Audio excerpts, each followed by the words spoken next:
Ra-pa-pa-pa-pa-da-da-da. How does my voice sound? Is it okay? Or is it too low pitched? Or is it too low pitched? It sounds fine.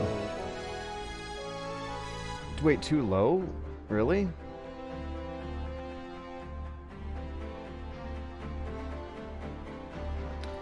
Maybe turn the music down 5%. Maybe turn the music down 5%. Maybe turn the music down 5%. Sounds a little bassy. Is my voice glitching out?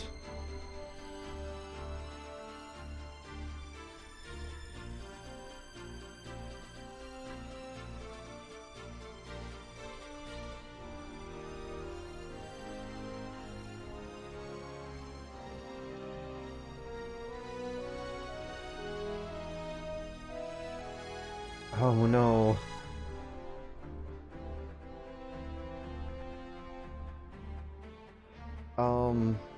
Yeah, sorry for the echoing effect. I was testing to see for myself whether or not my voice was sounding fine, but now I've spoken a good couple two sentences long and I've held it. Do these sentences sound fine? How do I sound?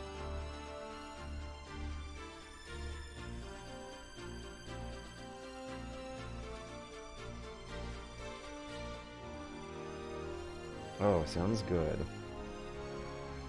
What are we at? 13 people here after how many minutes? 4 minutes and 20 seconds? Okay, I'll give it a little bit more time before starting. Let me put an announcement in the 2 Patreon fan discords I'm a part of to get them in there, because there is something very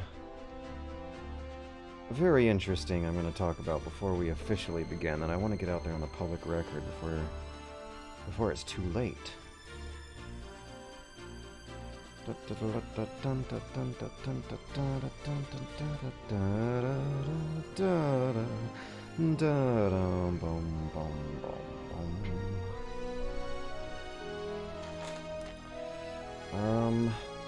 I also want to tell you guys to prepare for the fact that I lost the save state in the save game from the last time I played Final Fantasy and have to redo the rooftop battle over and over. But it's fine, I know what to do.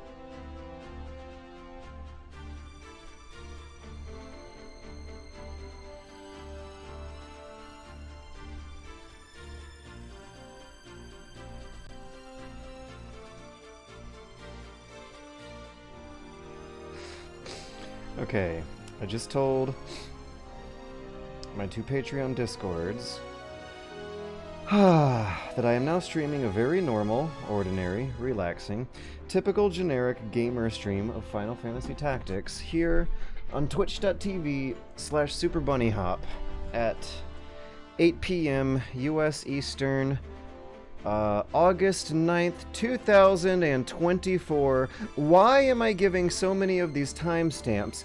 This is because I have something very, interesting to say. I don't know how important it is, and I really don't know how seriously we should be taking this, but, if you'll scroll down on the little donation link underneath the stream, you'll see that one of the things I've been doing these streams this year and been particularly shameless about begging for money for is that on top of taking care of my dying mother, I also gotta get out of this building I live in.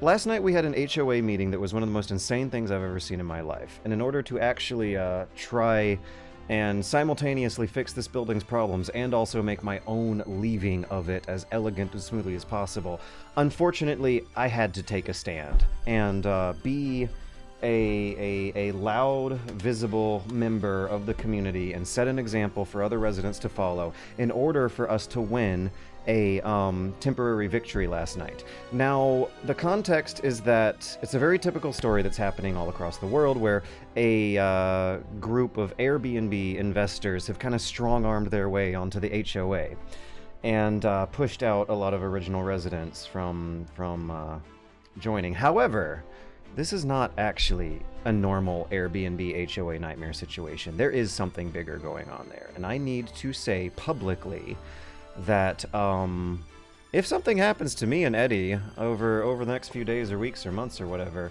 then the detectives should absolutely know who to follow if they look into these Airbnb HOA connections. What we found out last night is that a lot of their tactics basically involve fear and intimidation that's trying to deliberately trigger a feeling of paranoia in the residents. So what I just said might have sounded kind of paranoid, but depending on what you guys end up reading in the news over the next few weeks, it might explain what's going on here. Unfortunately, I can't say much, and I don't want to say much. I don't even want to think about it that much. But it's fucking disgusting and horrifying, and like, I guarantee you, whatever nightmare stories you have heard about Airbnb HOAs, this one is worse. You would not believe half of the shit they are getting away with, and I may have made myself a target last night with some of my actions at the meeting, and that feels so good, actually. The only thing that is typical about this is that the usual MO of these Airbnb HOA bastards is to rely on fear and intimidation tactics because they don't have much else. They know it, they are aware, and as Not So Real Derp is saying here, the HOA couldn't outbid Konami, so they haven't been able to hire any new hitmen on Craigslist. I don't know if a collection of $150,000 downtown condos turned Airbnbs are worth hiring a hitman to go after a public figure over, but I will say I have made my preparations, left a very generous paper trail for the investigators to follow, and also saw with my very own eyes how when you fight back against this level of fear and intimidation and paranoia in person, they crumble in a minute, and it really is quite amusing and funny to watch, and maybe not as serious and scary as I might have been making it sound just then. Anyways, hello and welcome to the same exact battle of Final Fantasy Tactics that I was doing last week. When we were playing, what was it? It was Final Fantasy Tactics at the same time of as 18th century historical reenactment Kriegspiel played by Discord. And in that time, I lost my save game, and I've been very, very busy working on the housing advocacy work that did yield an actual victory, which was so funny to watch. God, I wish I could explain the strategies that were getting deployed there and how it ended up happening, but for the sake of strategy, I gotta keep quiet about the strategy, right? I would very much like to have a normal, ordinary... The joke is that I would love to just have a normal, ordinary stream enjoying a video game for once. It has been way too long, and I've been way too busy with some very, very heavy personal matters here. And for once, I would like to sit back and enjoy a nice, meaty strategy game that'll get my brain thinking about more interesting problems to solve than... Woo! What I was just describing a few seconds ago. I'm not gonna play 18th century reenactment Kriegspiel by Discord on this stream tonight. I am not gonna play two games at once while trying to narrate a shitty, narrative of the rise and fall of the entire Roman Empire from memory. I'm not going to play a strategy game at the same time as a first-person shooter action game in two different windows with clashing genres meeting each other in some kind of spatial or perspective elegance. I would very much like to just have a normal, ordinary, everyday, generic Twitch gamer stream of a weird, fun, cult classic, highly difficult battle strategy game that might involve a fun element of audience participation with suggestions being made. What we learned last time on stream is that basically I just have to whale a lot of damage points onto one of the three opponents here. And Dollar Store Rooftop Sepper, oh, I forgot he had that first strike business. Oh no, I picked the wrong spell on her list. I meant to pick Cure, not Arise, but let's see if this one... Oh no, it missed. I just got fucked by the dice roll, and I'm gonna have to reload the save state. Anyways, in any event, I wanna have fun and voice act a woman saying, "Marak, we will be together again soon." I don't know how good that was. I gotta get back in practice, but we're reloading Global Save 1 in order to get this done. I don't know how many times it might take me to have one good run, but that definitely was not one with those bad dice rolls. I think I'll still stick to the same movement strategy, but with different moves. Oh, come on, I can't hit his legs because of some hitbox business involving the roof tiles being in the way. Oh boy, I got a text and I gotta take it.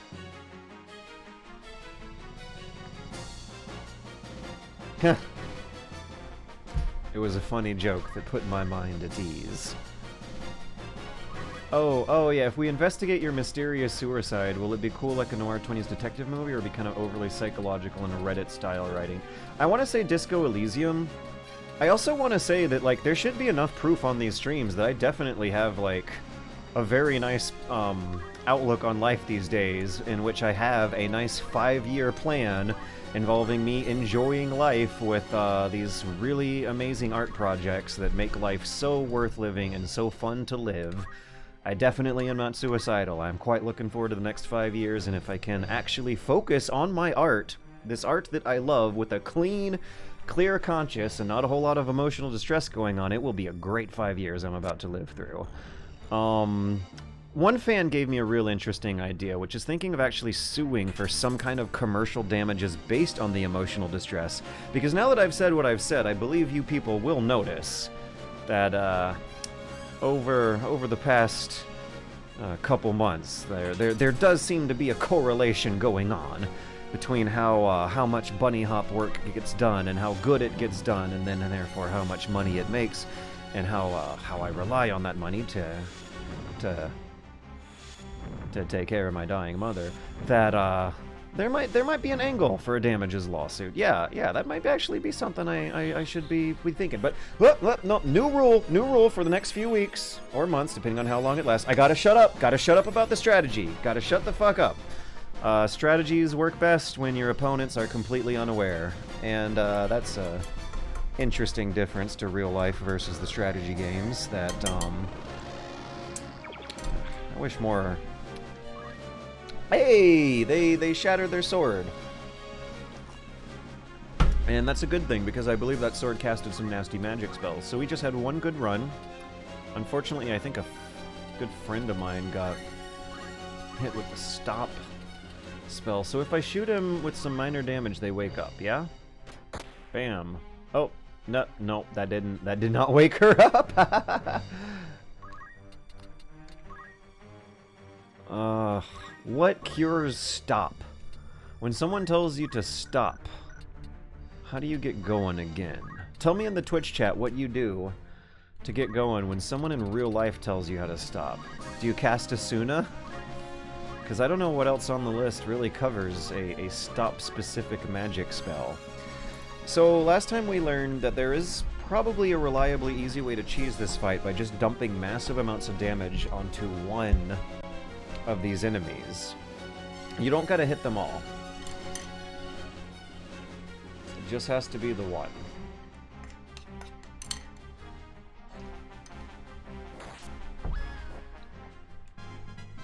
Didn't work.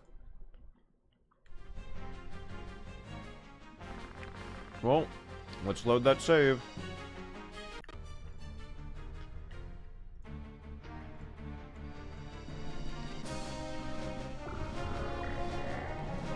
So, I'm thinking about trying to retreat behind the spire tower at the right-hand side of the map. But I think I'm bound to following Rafa for a while, unfortunately. I would like it if I could control her and have her retreat behind the tower, but I think accounting for some unpredictable moves by the AI is a conscious part of the game design Final Fantasy Tactics wants you to deal with. So the high potions heal 70, she'll be at almost full health. Maybe I can do something more useful with Glinda. Mustadio's pistol damage didn't really seem to be making a very big decisive difference, so let's get a little different with the strategy and see if we can come up with a better order of events. Do I want Protector Shell? It's a 99% chance of hitting, so it better not miss. Or else I'll call the cops. Dun dun dun dun dun dun dun dun dun dun dun dun dun dun dun dun dun dun dun dun.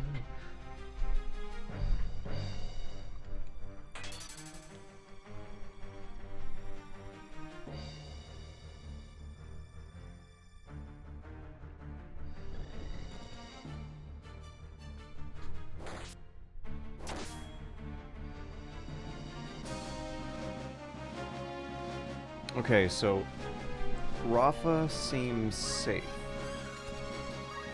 Neither of these enemies are too very damaged, and since Dollar Store Sephiroth has that first strike business, let's go after a different enemy who might not.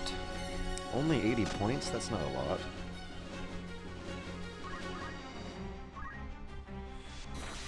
Oh, come on. I should have checked the order of operations and ganged up on whatever target Rafa was aiming at there. But to answer Not So Real Derp's question, I think it's going to be more Disco Elysium. Considering the weird psychological processes involved and how it's the opposition is primarily relying on a psychologically intense strategy of intimidation more than anything else. Yeah, they don't have a leg to stand on legally. We just watch their asses get kicked legally. But they are very good at the fear and intimidation stuff. So getting intensely in the headspace of whatever I may be feeling at the time might actually be part of the detective's work. That'll be funny if if I am able to watch that somehow from some ghastly no-clipping point of view. It will be a very funny case to float around and spectate over. But if not, either way, preparations have been made, and I have developed a sense of humor over it.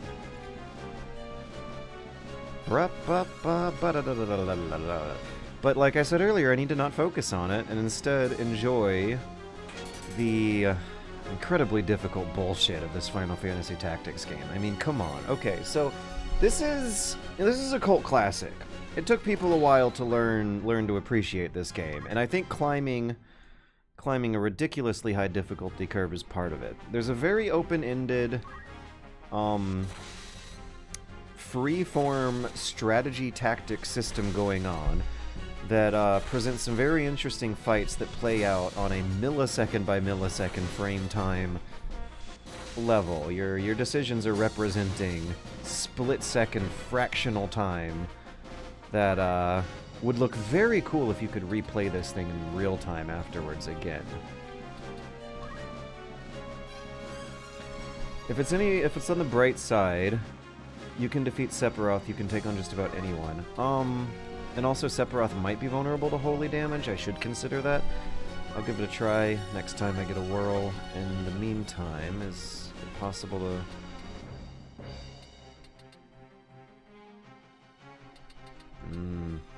Oh, I should focus on Sephiroth, and I'm too far.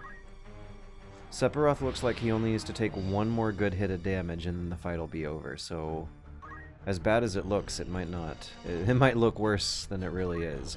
Oh, speaking of which, I did get to enjoy a successful experience of having peace of mind after taking Eddie to the vet and getting a confirmation that as far as the vet can tell, he looks happy and healthy. And the issues that I was having earlier are probably just related to some minor toenail clipping that needed to get done. I've never been able to figure out a good method for clipping his toenails, and I think it was toenail pain that was bothering him from them being overgrown. So from here on out, I'm just going to use the professionals for that. It's cheaper than I thought. It's like $12 at Petco. You can walk in and do it a la carte. You can't make a reservation for it online. They don't want you to. But that's fine. I don't mind taking a bit of time out of my day to risk an a la carte dog nail clipping so that I don't have to worry about what we went through this week with him. Eddie's behavior is still weirding me out a little bit these days, and at this point I'm wondering if it's just him getting old or not, because the vet says he's clean.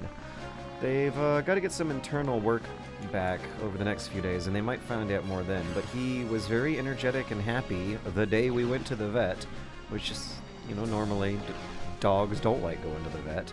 And we won! Just like last night, there was a hopeless situation that got reversed once one of the bad guys got spooked and ran away. I can't... The metaphor in visuals going through my head when not thinking about this and pulling my brain off of it for the evening stream tonight is something I need to gain amusement and pleasure from instead. There is a damn good story sequence that I'm going to be clipping through for the third time I've seen it. I saw this once on my portable handheld. I saw this a second time live on stream a week ago, and this is the third time I'm clipping through it for this one. The music here is good. The writing here is good. The transitions, the time jump is good. Apparently we are changing acts and some high drama is occurring, but I unfortunately hate to do it because it'll take way too long if I don't mash the fast forward button while we go through this. I'll get all dramatic and immersed for the next story beats. There was a difficult fight ahead of us on a little green dot on the ground that didn't seem as ridiculously difficult as these past few fights. It looked like some actual tactical decision making could get done in the next one, and I might actually want to grind a bit before we do. So let's dismiss some complete nobody who's never gotten to do anything at all. And this mod that I'm playing gives me 20 different slots to work with, which is more than enough. In fact, I think it almost breaks some of the tension and excitement of the decisions they want you to be making. It's no problem at all telling that guy to go away, but you know, the messages, the build-up, the tension, the thematic tension seems like they want you caring more about letting go of your garbage. Alright, we gotta fast forward again.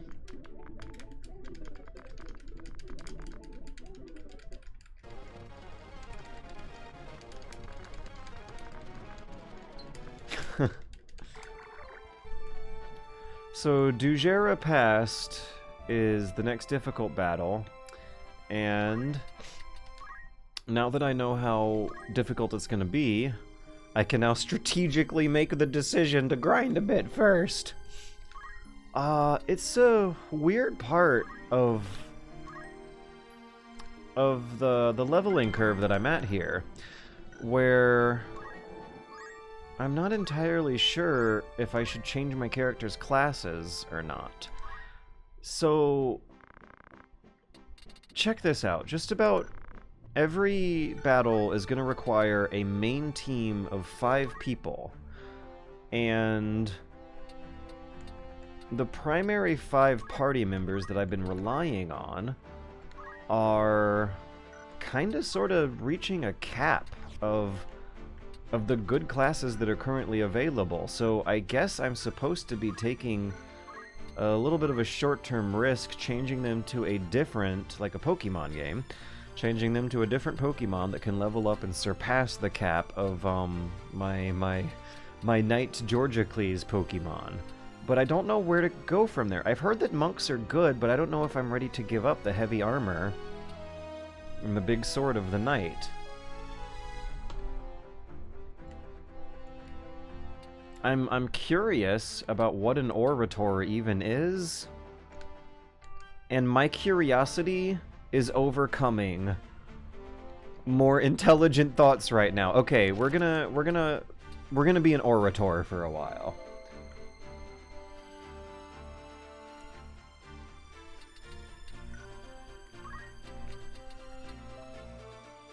So, they say that he uses speechcraft to fight a battle with words rather than swords. But you'll see on his character equipment screen, he just has a gun. So, like, the setting of Final Fantasy Tactics is a little quasi-early modern-ish. So is this supposed to... Celebrant's mitre, a robe, and an elven cloak. Is this supposed to be a gentleman's duel sort of situation that the Orator class is meant to evoke? Manipulates enemies through skilled rhetoric. Okay, yeah, I have decided, since I am going to be grinding and not taking this next battle too very seriously, this hard, difficult battle that's going to come up, I'm going to experiment with classes and have some fun with some easier battles on a low-tension, low-stakes situation. These orator skills fascinate me. A speechcraft skill that persuades a foe to become an ally. That sounds fun. But I'm going to be giving up a lot of heavy armor and a big sword, but I believe I can use one of these skills to carry that torch over into the next class. What does he need most of all? I believe it is armor that this default orator loadout seems to be lacking in. So what am I sacrificing? Arcane defense for heavy armor? Okay, absolutely, yeah, that is a smart strategic decision to make that sacrifice.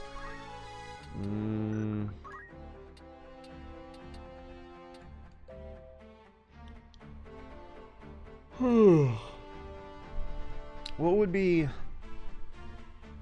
I'm gonna stick with regenerate.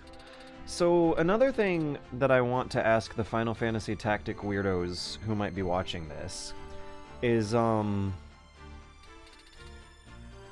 what point in this game am I going to be breaking off of the items command ability? Gotta work on my tactics vocabulary, too. Because he's got cool skills. I don't know if he can rend... What is it, Arts of War? I don't know if he can do rending skills with his pistol. And I don't know how willing I am to try it. The metal skills aren't great. Aim would come at too big of a sacrifice because items are so ridiculously more useful. Martial arts, he doesn't have any good martial arts skills in his vocabulary, I don't think. I don't think he has any good white magic or black magic either. Oh, never mind, I stand corrected. In any case, this menu of white magic still seems less powerful and useful than your menu of items.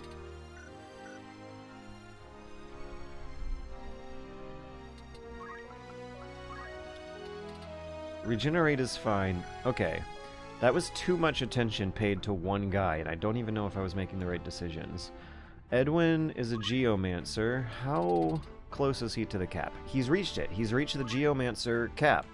This was a weird novelty class that I thought I would have some fun and experiment with, but it turned out to be a really, really interesting, fun, unique way to play, where the kind of spells that you cast depend on what sort of ground you're standing on, and he's already done. I feel like I haven't fully experienced the width and breadth of strategies that class gives you, and yet he's already reached the cap, and I'm feeling a pull to move on to a different one. But, ooh, Time Mage, that would be interesting. What does it require? Black Mage level 3. Okay, maybe Glinda can be our Time Mage now? Yeah, maybe Glinda can combine Time Magic with White Magic to be an especially powerful support character. What could a Geomancer be, though? What other skills did he have earlier? I need to refresh myself. Get back into the mindset of actually enjoying video games. I can't wait, by the way. And let this actually be a good lesson for the kids watching. Like, if you are distressed by a political issue you're seeing unfold in your community, where an individual person can make a big difference, do it. I am so looking forward to having 2 months of peace of mind here after fighting hard for a week. Geomancy, items. Critical HP is really good. But the previous skills this character has were related to the Squire and the Knight.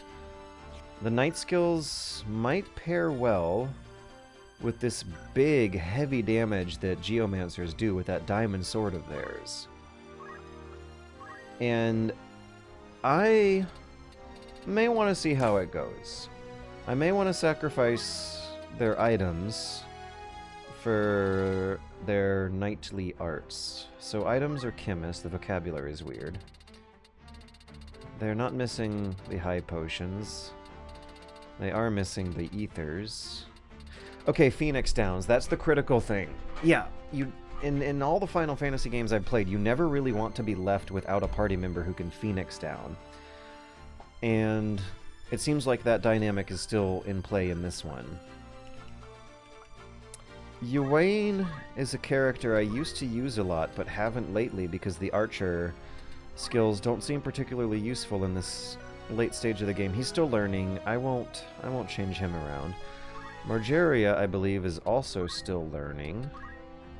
Yeah, she has not mastered. And she has not been part of the insider group lately. She's been replaced by other better friends. So is she a master white mage? Yeah. I want to see if I can change her into a time mage. I really like the idea of having a combo time mage and white mage on call. So let's give her white magic and time magic. A JP boost so that those skills will grow faster so I can get her maybe into a different class situation where she can get some better armor than this shitty mage armor. I gotta remember to keep her to the back of the lines if she's gonna be the only person in the party with significantly vulnerable armor. And there's nothing better I can equip for her weapons either. She's gotta be all support for a while. That sucks. Oh. Oh, okay, we do have... Here's a couple new abilities. What? We have an actual Final Fantasy Tactics experts in here. And Inventories is gonna make this way easier and less mysterious. Okay, look at Ramza's Squire. He has a couple new abilities.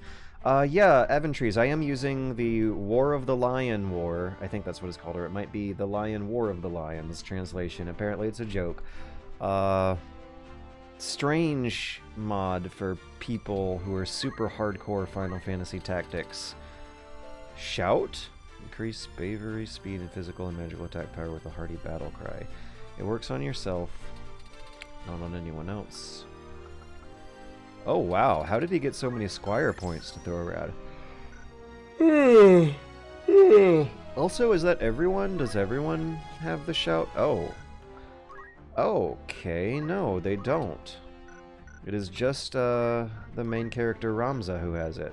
Okay, awesome. Thanks for that. That was helpful. Alicia's not really part of the main crew. Agrias is. Holy Knight. Now, it is long past time to change her off of Holy Knight. And I've always had a hard time picking what she should move to next. You can stop using items at the third fight? Really? I don't know. I feel extremely vulnerable without having anyone who can Phoenix down.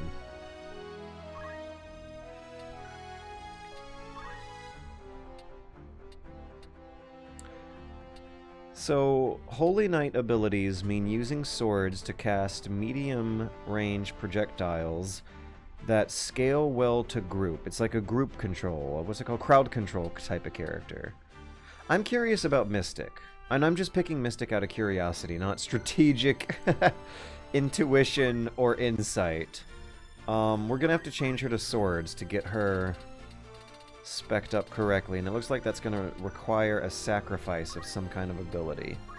Oh, yeah. I don't even know if I want to move her off of... a class that can use swords. So that's why I was... Okay, equip swords. We're sacrificing the defense move for the equip sword ability so that she can... Ah! I just dropped a pair of chopsticks, excuse me. It's a nice, quaint, normal problem to be worrying about dropped chopsticks for once. It's been a while. There it is. So, what version of this game is it? Original PS1 or More of the Lions? It's the original PS1 version, but with the mod that patches in the War of the Lions content. It's a mod called the Lion War of the Lions. What are these mystical arts? Oh, I remember these. I remember not liking them that much. Yeah, these are support spells. Invigoration is at least one that does direct damage. Disbelief. Drain the target's soul of piety. Attempt new content. I would recommend leveling the Geomancer as a thief to unlock Lancer. Well, I wonder if I shouldn't know this stuff, if it might be more interesting. Because what did I do with the Geomancer? I kept them as a Geomancer. Okay, and I believe they are a Master Geomancer. Change jobs to Thief. You got it, Chief. I actually, the more I think about it, that sounds like the right thing to do, absolutely. Yes, why was I thinking otherwise? You know what you're talking about, and I don't. So leveling the Geomancer as a Thief will eventually unlock Lancer later. But furthermore, I don't think that, those Geomancy skills are really going to be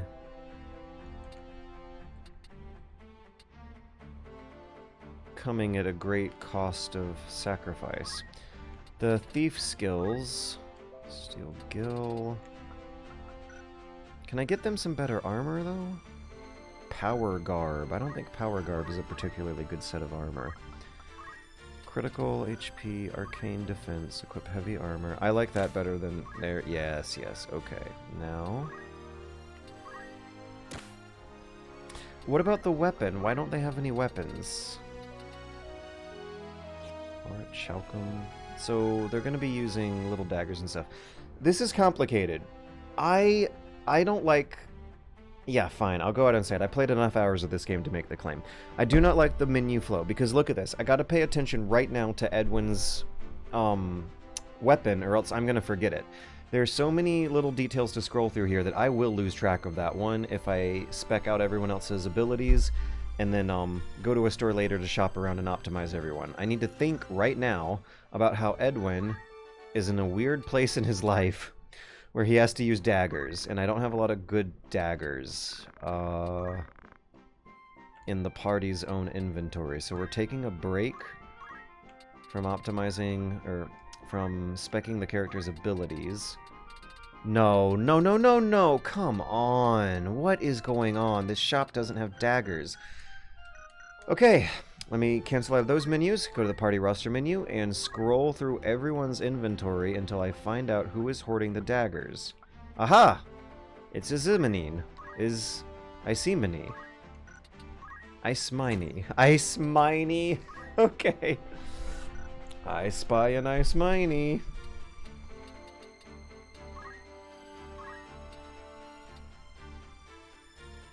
I'm Biden maxing that I can't remember to equip weapons. You know, my short-term memory. Oh, come on. I'm not that rattled if I don't have the short-term memory to memorize Edwin's dagger problem after making 20 other big decisions in these menus later. Does it count as Biden maxing though if you're accounting for short-term memory issues and employing a strategy that cleverly fixes it after a lot of long-term suspense and drama? I'm gonna take a bite of salad. A normal ordinary George salad. I could also just have him punch with fists, which might be Stro. I don't want to rely on that. At the part of the game I'm at, everyone's dying in 2 hits. It's very rare that people are taking a 3rd hit at the difficulty curve here, and with those fists, it's probably going to be more like 8 hits. I am eating salad, and this salad has romaine lettuce and spinach and crunched up pita bread crumbs and some shredded cheese, Italian dressing, and a little bit of a lightweight spoon of salsa got stirred in there too, and it's a good combination. It's a good salad. A nice normal salad. Anyways, I just finished specking up Agrius. I should pay attention to Marak and Rafa. Nether Mantra. Do I gotta do anything to these guys? Let's just look at what Nether Seer magic looks like. Attacks with words of enlightenment. Oh, I remember seeing that demonstrated in the previous battle.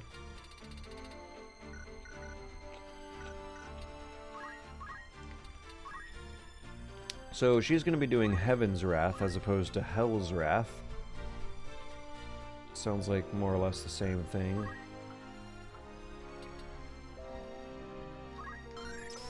Ugh. Did I miss that with Marak? Did I miss his defense? Nah, there we go. Oh, they don't have... They don't have jack shit. I gotta whip them into shape. Okay, who's next?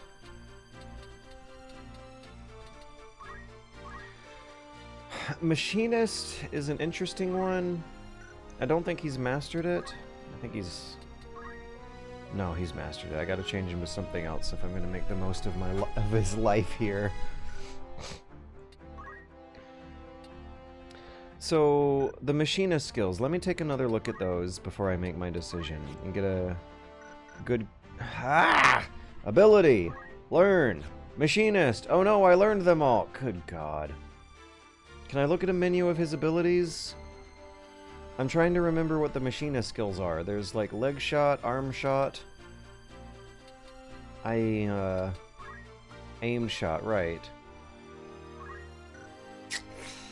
Okay, maybe he would be good as the Orator instead of Georgicles. Who is the Chemist, maybe? Maybe the Chemist branches into some interesting things? Let's have a ranged fighter who can shoot targets at long distances with the pistol and also throw items across long distances with the Chemist skills. So we're going to put items on top and then aim shot on bottom.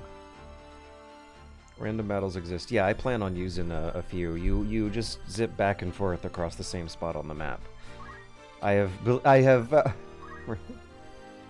Come on, you don't need to get that basic with me. I've played enough tens of hours of this game to know that random battles exist, and yet I still feel like I'm shooting in the dark with some of these decisions.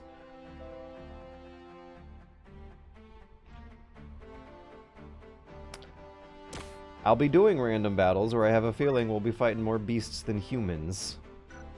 And I want to have fun. So we're going to play with the Beastmaster skills for a while.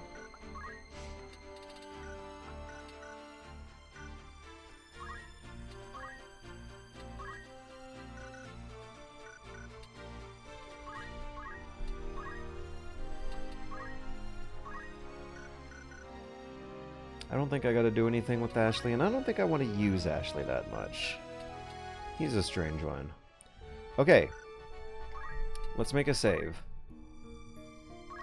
A save state. And a normal, ordinary memory card in-game save function. It'll be nice to have a new save state 1 for once.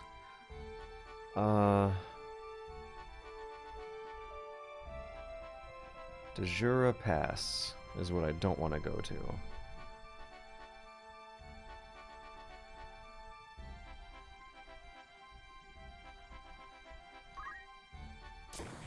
We'll try Gog Heights and the scary spooky words for a few times to play around with some of these new battle abilities and see what they look like before trying the more difficult story battle later. Ah, and the music is so good. Dun dun dun dun dun dun dun dun dun dun dun dun dun dun dun dun dun dun. So not only am I eating normal salad, I'm also eating fancy ramen. I made a bowl of fancy ramen for myself and it's great. If you're going through poverty, fancy ramen is like one of the best parts.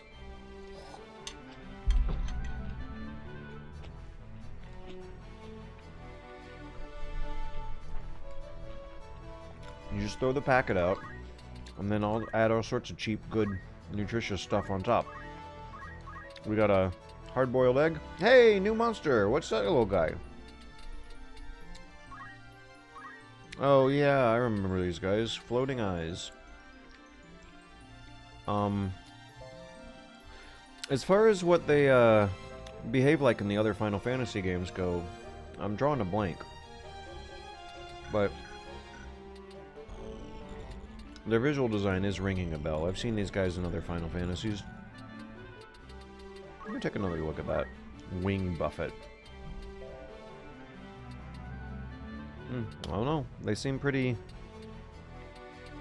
normal. What's their movement? 5? Yeah, what's the deal? What's special about them? I'm not seeing anything particularly special on that menu. Anyways, we have a hard-boiled egg, we have spinach, we have some sauteed onions, a piece of bacon. I sauteed the onions in the bacon's grease.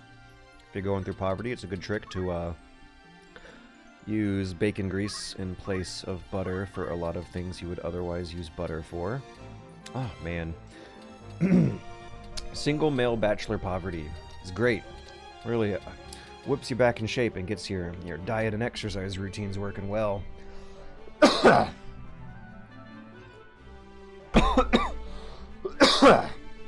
To help save money. Ugh. I've been skimping out on Uber and Lyft rides too for some of these services I've been bringing Eddie to, and instead carrying him across the city in his crate. And it's silly, it's stupid, but boy oh boy, I can feel the arms getting bigger and buffer, and that's real nice. In the kind of situation we need a confidence boost that'll do the job lickety-split. I don't think he can do anything useful. Yeah, no, she's got nothing. Let's just wait. Let me make sure that she's not within any scary movement range of the bad guys. Oh, that's what's special about the floating eyes. They're gonna be able to jump over the walls while the bombs have to slowly crawl over. So I should have looked at that map. I should have zoomed out. We have a good vantage point to the left that I was not even completely aware of. Okay, now before I go on, let me check the move list too. Europe? Chocobo's called Europe? Did they do a weird job of translating Europa?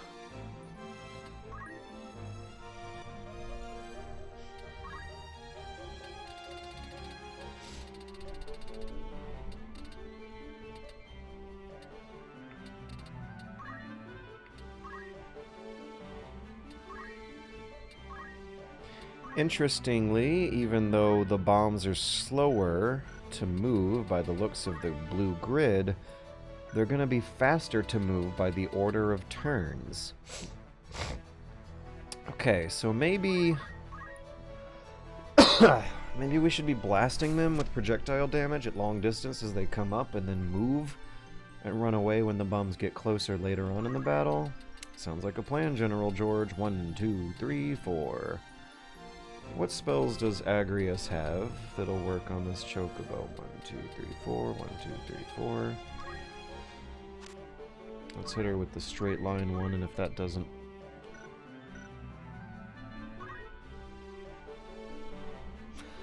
Ah!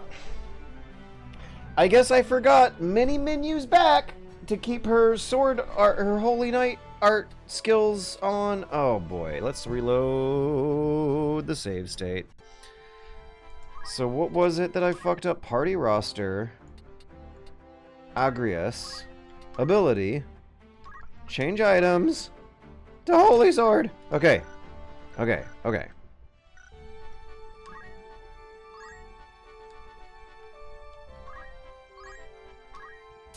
There we are.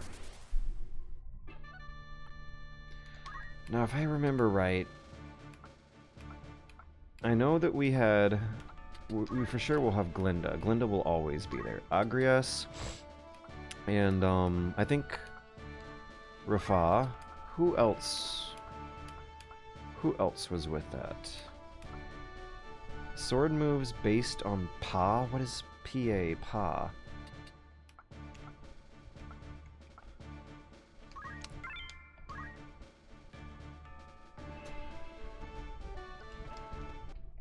Physical arts?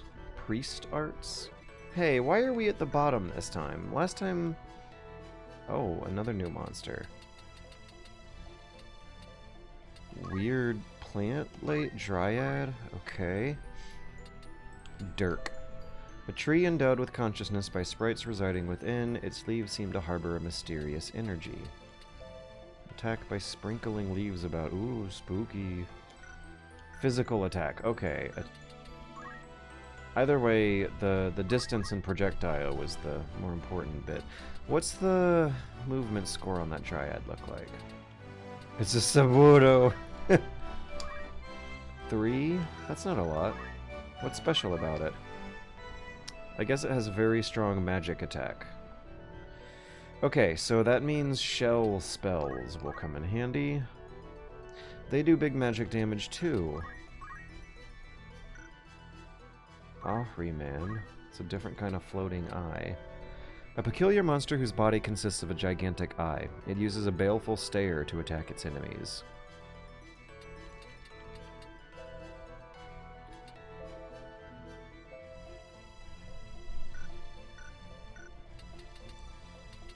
The Chocobo is the most normal enemy among this group, and even it hits for 3 times as much magic damage as its physical damage, but doesn't even have any magic attacks that it's going to hit me with at all. So Glinda's job is going to be to cast spell. Cast the shell spell. Keep it together, George. My brain has been in hell. But it's coming back. Did you hear that? The poet inside of me is not gonna let this blow it.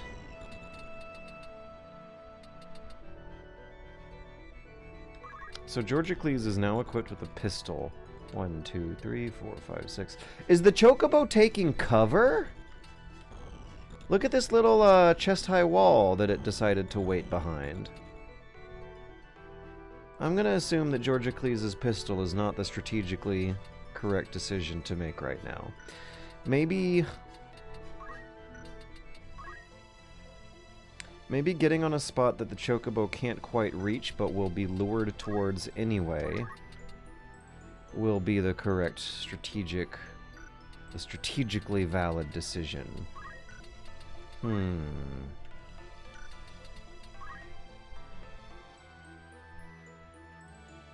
That Chocobo has the staircase all the way covered, so let's see.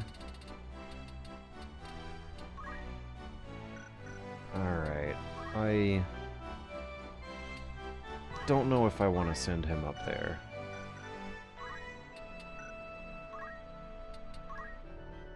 Diamond helm, diamond armor. Nope, he has diamond armor on. I'll send him up there. I think he can take a hit or two. But we'll be a little cautious. Won't go 2 steps upstairs, but just 1.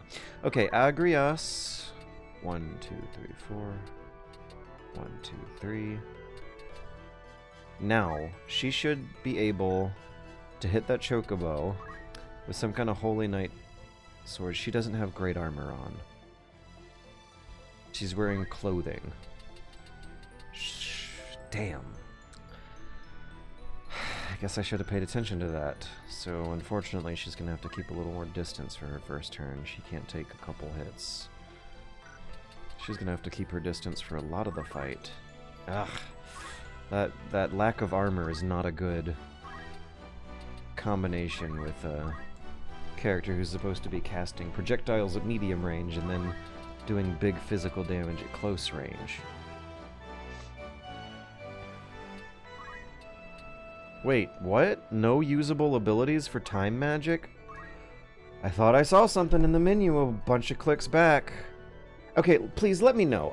What is it, Eventrees? Eventrees, is this, like, really a normal problem that normal Final Fantasy Tactics guys have, where they accidentally forget some important thing that happened 10 minutes ago, and at this point you might be fucked, but should I reload or commit?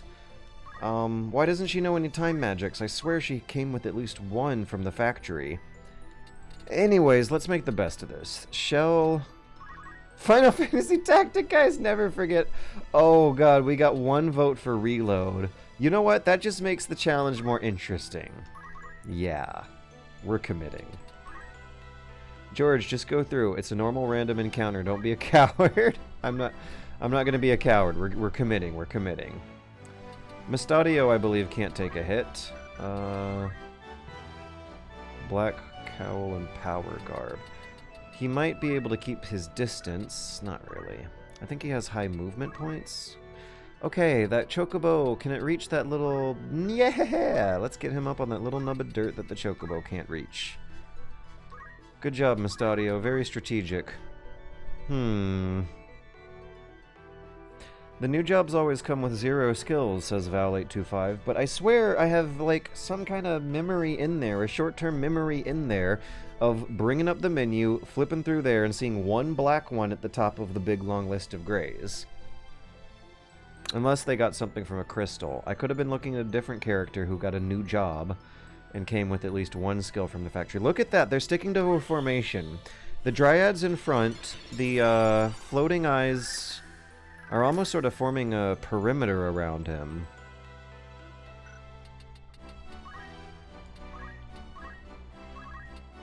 Three, 4. Rafa's sky magic is not particularly great.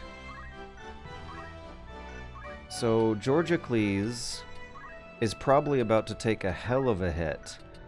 And his shell spell did not land. Rafa, what kind of armor you got on? Not great. I don't have enough tanky characters for this fight. And that Chocobo can close the gap for physical melee fight if I want to try to keep my distance and do a magic projectile thing. What kind of weapon? Pole? Oh boy. Well, if there's one thing we have to employ to win this battle, it's going to be a deep and timely and responsible and diligent thinking of strategy rather than brute force, of course. Dun, dun, dun. So in the density of their formation, the eyes are going to be moving first. Then the Dryad, then the Chocobo. So maybe we can break their formation up by luring the Chocobo away from the rest of them and focusing on the Chocobo first. Alright, that'll be my strategy. Let's move to the right. Mustadio and Georgicles will be bait, and Mustadio will hop down a level if things get in trouble. Georgicles is going to have to tank hits, unfortunately. At least the Chocobo's alone for now, but in a minute, there are going to be friends coming down the hill. Hello, George. Living in darkness today, are we? Oh, let me fix. Hey, wait, no, you can see my face and it looks cool. No, we are going to be living in darkness, but let me just, Yeah, there we go. Scene lighting. The badass fingerless glove.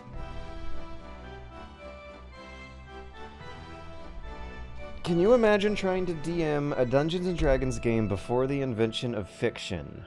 That's a very good question, because the invention of fiction would have been occurring around the late Roman Empire when authors started getting frustrated about a lack of a label for stories that were meant to clearly be read metaphorically instead of literally. And this actually does intersect with religious history in a very... What the hell? Oh, he has a pistol, not a sword. That's fine, I'll just shoot the Dryad. He's in a good spot to tank some hits. He's in a nice choke point, and we also blocked the Chocobo off from their support. She'll take away 30 if she hits physically. She'll take away 7 MP if she hits magically. Can you imagine trying to DM a Dungeons & Dragons game before the invention of fiction? Yes, because... No. I'm leaning back to no. I was saying yes because you very much could play a game with an elaborate narrative layer that would play out an improvisational story every single time. It's part of the research I did for the Kriegspiel research project, where the Roman board game Ludus Latrunculorum has a beautiful poem associated with it by an anonymous Roman poem who talks about the interesting, exciting metaphors and stories playing out in his head as he's playing this game. That's not Dungeons & Dragons. That's actually a way different thing. I should not have gone down that train of thought.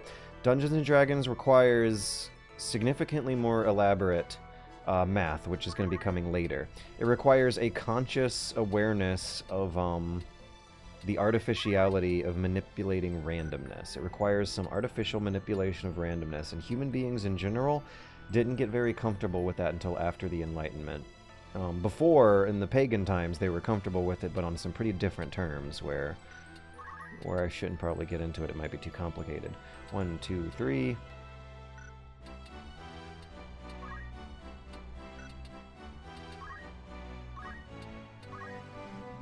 Can he shoot the Dryad in the legs and immobilize them and slow their formation down? So, the closest game before the invention of fiction would have to Dungeons & Dragons would have basically been elaborately narrated matches of board games with flowery stories attached to what the tokens represent on the board. Not necessarily a back and forth, mathematically driven, systematically driven, that's the better word. Not a back and forth, systematically driven gaming narrative with the Dungeon Master.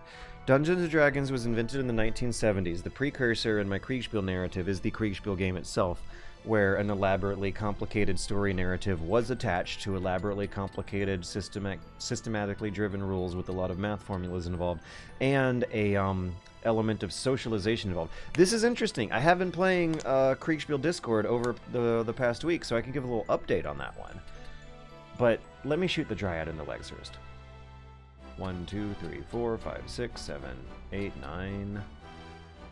I'm 9 tiles away. 1, 2, 3, 4, 5, 6, 7, 8. And I believe his attack range is going to be 8. 1, 2, 3, 4, 5, 6, 7, 8. So I should move him a single, well, I'm moving him 2 tiles because he's got to move diagonally, and this is why hexes are better. But I think he has a good clean leg shot, unless there's some sort of cresting effect. 58%? Should I save? We're committing. Of course, we missed. It said 58, but by video game math, that really means 48. What should Glinda be doing? We have no time magic. Maybe she can cast Holy on that Chocobo? 158? She absolutely should cast Holy on that Chocobo. That is a good move. Do you think Homer would enjoy being a DM? Yeah, for sure. If Homer was born 2,000 years later, he would have lived in a world with a different version of DMing, but he would have been a DM. The Homeric tradition is the prototype. It's part of the continuity. I was not thinking when I made her move. I don't think we need to use a elaborate magic. I think we just need to give the Chocobo a good smack. Yeah. Glinda will finish it off. So when Homer was doing a performance, it would be slightly improvised to the audience every time. He was not playing a systematically driven, back and forth narrative of game math with them. It was not Dungeons and Dragons, but it is somewhere on the actual timeline of continuity of media artistic experiences that shares some similarities. Also, is it just me, or was there a weird bloom lighting effect going on during the peak or climax of that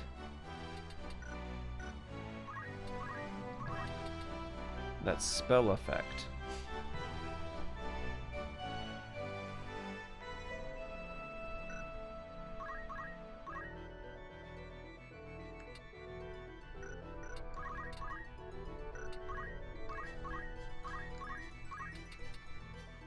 $26. Oh, come on. It's not in range? Is it a height thing? Well, instead of moving forward, I'm going to give this a shot. There's a 1 out of 4 chance it might work. That's good enough for me. It didn't work. Luck is not on my side here.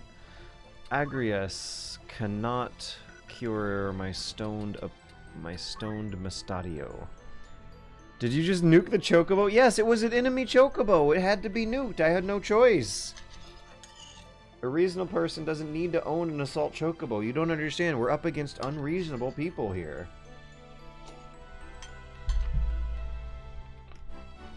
The initial rules for D&D were a variation of Chainmail, a wargame. Chainmail, I believe, is a variation on Tactics, a wargame. Tactics is a variation on the original 18th century Kriegspiel, the original wargame. This is the narrative of evolutionary continuity that involves Napoleon kicking Germany's ass over and over and over again in the early 1800s. Or rather, I should say the Germans, no Germany yet, but all these weird little countries of German-speaking peoples. Agrias got hurt.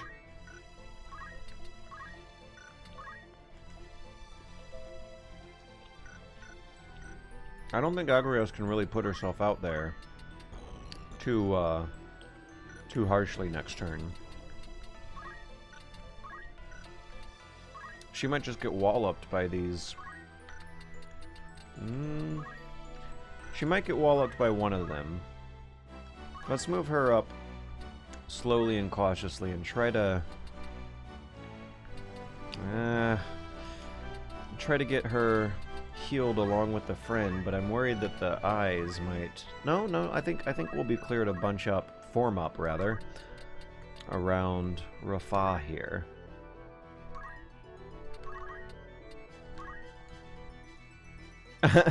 Apparently I am way further in the game than one Final Fantasy Tactic weirdo who played the heck out of FF Advance. Make love games, not war games. Is that going to be the moral of my story? The sappy angle I'll add to the history narrative? Because one thing that I have found frustrating is how few strategy games do tackle the very interesting economic problems of peacetime. I really appreciate that Civ 6, starting with the expansion pack and Beyond the Sword in Civ 5, started making an actually interesting mechanical exploration of conflicts that don't have to involve any kind of violence at all. Getting really intensely excited about trade deals and archaeology land rights and stuff sounds like at least a better set of problems to be given the kids to be thinking about strategically than how to do your wars good. So we need heals. Or rather, Agrias needs heals. That's a little bit of an interesting dilemma. Where does Agrias appear on the turn order coming up? You would find Tactics Ogre interesting, George. I've never given a shot, and I probably should, but the thing is that I am finding Final Fantasy Tactics interesting. But boy, oh boy, is it a lot. The learning curve for this thing is a commitment. When you're a 35-year-old adult who has to, like, spend a week on HOA building politics sometime that absolutely should be taking higher priority than video game stuff. It's a big ask to get into these systems and reset my thinking to finding out where Agrias is on the turn order. Dirk the Dryad is gonna go before she does again. Who else is going? Okay, Rafa has an opportunity to heal as well, but I don't think Rafa has the item. Oh, she does. Okay. Well, let's do this.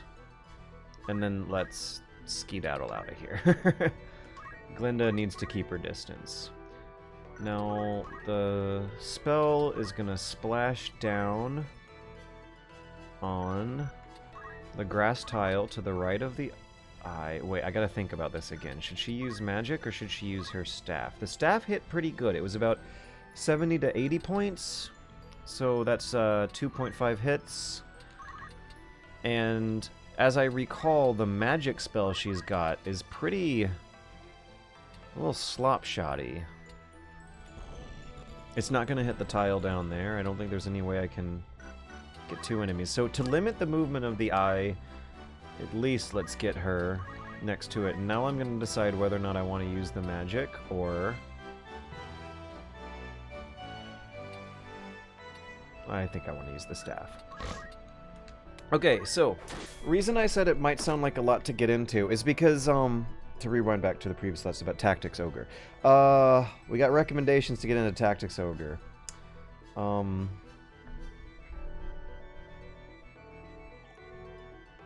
What are the interesting economical problems of peace? I always assume people live happily in peace. Economic equality, union rights, labor rights. Furthermore, like, one thing I'd really like to see a strategy game get into is the problems of fine-tuning the borders of a politically contentious region, with the end goal being to actually achieve several centuries of peace.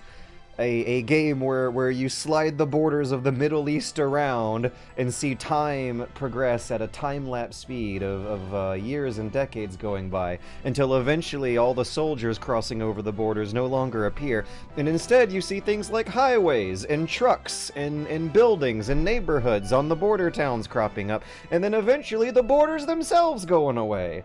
How good would it feel to play a hardcore, highly tense, violent strategy game where the good feeling at the end of victory comes from whipping a region of competing powers into a more peaceful situation, as not as a foreign power yourself, but as a god type role, a civ. Yeah, like some of the activities you'd be getting in this role would sound like a civ game, but not necessarily be so closely associated with the metaphorical action of an actual state, because the end goal would be to solve those problems that come with that kind of baggage. I would, working on this video, I have visualized a lot of really cool ideas of strategy games that could make fun conflicts out of achieving a lasting, peaceful situation, and you can get a little bit of that in Civ 6, but it's still not the same. Oh no, George, did playing MGS and Crimson Clover at the same time hurt your hand? Believe it or not, it was just cleaning the carpet as a 30-whatever-year-old. Am I 35? Jeez. Apparently when you're 35 years old and you are cleaning the carpet with this aggressively effective method that involves punching the shit out of your carpet with a cloth that'll absorb the stuff at the very bottom of the baseboard when you hit it hard enough, we'll give you carpal tunnel if you don't do it right for long. And it's probably still going to flare up every now and then, but it's getting a little better every day, and it'll go away within a few months. That's another thing. Apparently when you're 35 years old and have carpal tunnel, it lasts for a month. And all the other times in my life I've had it, it lasted a couple weeks and was pretty easily forgettable. Another thing I learned is that when you're 35 years old and getting carpal tunnel, if you don't actually pay attention to it and correct it, it'll stay there permanently and need surgery. I'm pretty darn sure I'm not ever going to need surgery, because it is getting better on, at least I'm not going to need surgery for this current bout of carpal tunnel, because it is getting noticeably better every day. And now it only flares up when I think thoughts about punching the shit out of the carpet. But on days when I got to do a lot of typing, I'm going to be wearing the bicycle glove. This is actually a bicycle glove for carpal tunnel syndrome, because bicycling for a long time all day will do it to you too. Your hands are on these handlebars that are vibrating, and every now and then you hit a bump that sends a shock up your arm. And if you do that for more than like an hour and a half, you have to. It will hurt unless you take some kind of precautions or wear some kind of special gear, or figure out some method to just flex your hands on and off around as you go. But I happen to have a carpal tunnel glove lying around the apartment, and it happened to be a bicycle carpal tunnel glove. Agrias does not have great options here. Let's just keep this guy cornered.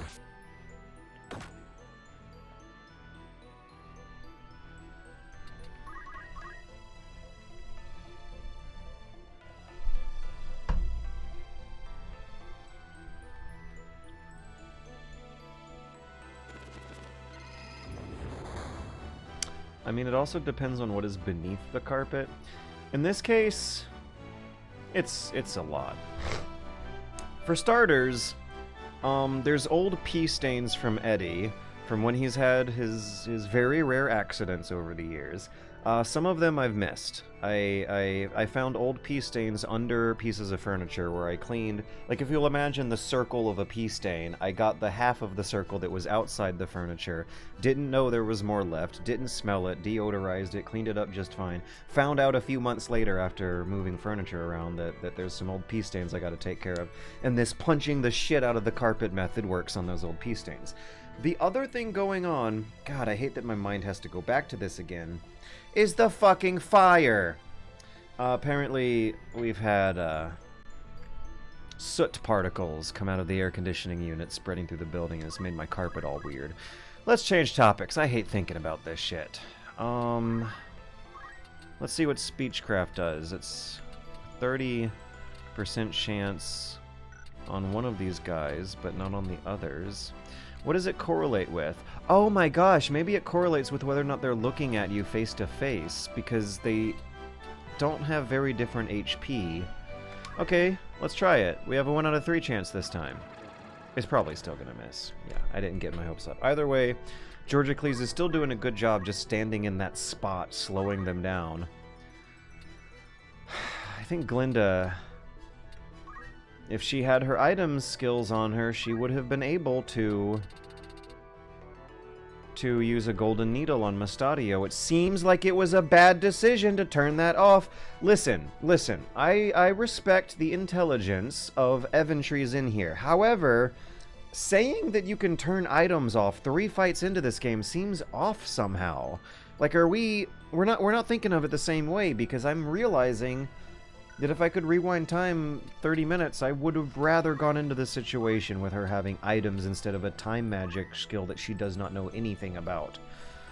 Because now she's in the kind of situation where she might be fucked. We might be running out of MP unless she gets a refill at the crystal, maybe? Maybe she can Asuna him and then refill at the crystal soon. 18... So we'll get about 2 Asunas. She can do that twice. She has to refill at the crystal. There should be no arguing about that.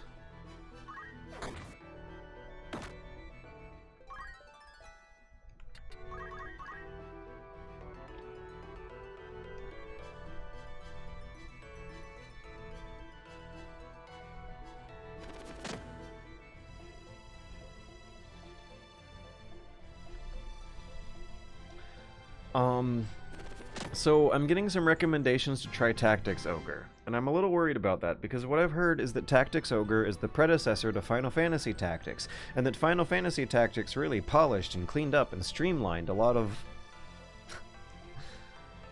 inaccessibility bullshit with regarding Tactics Ogre, and I'm still encountering some weird interface-driven frustrations that don't necessarily have my hopes up that Tactics Ogre is going to be too ridiculously different. What's going on with Agrias? She's disabled. Wonderful. She also needs a heal badly. Oh boy. Who here can even heal? Come on. Okay, Georgicles has items. Mustadio has items.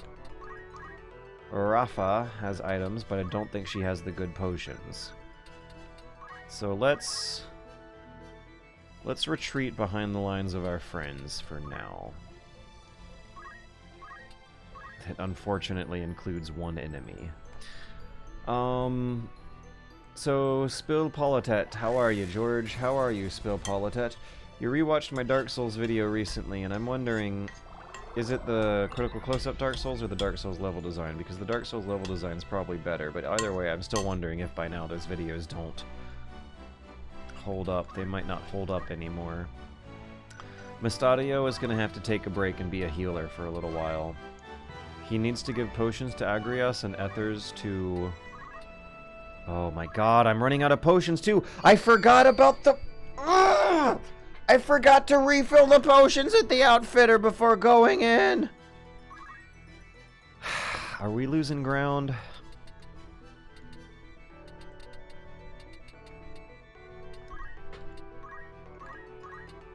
I think Georgicles should smack something with a sword for once. When, oh when, is this enemy gonna crystallize, and why do I have a feeling that a bad guy is just gonna swoop in? Actually, no, I think we're good. I do worry about a bad guy swooping in and taking it because it's not very well covered, but if Georgicles is gonna hit something with his sword, it might as well be, what they got, 235... It might as well be one of the more weaker floating eyes who's gonna be a real spot of trouble. I forgot he was equipped with pistols and not swords. Okay, so are you telling me that if I go backwards in time and try to get into Tactics Ogre, there's less of this problem? The interface is too minimal or something. Like something is keeping me from remembering the basic functions of my units as I move them around, and I just made a terribly bad decision. Unless I can make mistakes into miracles. 32, 26. I don't know what makes the value higher for this one to Georgicles' rights, because they're not looking at each other in the eye. Maybe it's related to their faith score or something? Oh, I heard that when you can no longer explain the differences going on in the math, the, Hey, neat. That means that there's some kind of weird zodiac system at play. So, this Sky Mantra spell is probably a good crowd controller. Maybe she should have casted that earlier, but that staff was actually nothing to be laughing at. It was good damage, but how come? Ah, well, let's just keep hitting at it. No! Gotta keep it cornered. When do I get to move my monster? Himethea's gonna be going after Justicia. Oh, yes, this is awesome. It actually does decrease the chances of one of those enemies swooping in from nowhere and gathering the crystal. Justicia might, but at least Glinda and Hemethea have a chance to guard it. I can't believe Glinda can't get it. That's... oh god, she needs it. She needs it bad. Alright, what do we have left? Someone needed healing, right? Oh, she needed Asuna. Glinda's job is going to be to cast Asuna on Agrias. Unless there's something cheaper that is designed for disable... No. No, there's no anti-disable spell. It's gotta be Asuna. Okay, Glinda, scurry back behind the lines to safety again. I think I should check this guy's movement range before I decide on what hers will be. Also, am I not actually cornering this floating eye? It looks like the movement range he's got is quite nasty. Glinda, you gotta be retreating to the west. Yeah, you're in range of 2 enemies.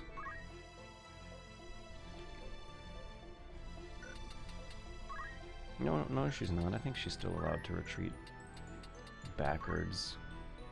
But if I get her away from this floating eye, the floating eye that she will be in danger from will at least have a harder decision to make because it will have to give up the current fight it's focused on. Oh, thank God it didn't go for the crystal. Thank God the thing has not even crystallized yet. What? Okay. Anyways, right when I saw that happen, I just see this message from Capital 7 saying this is the hardest game ever made.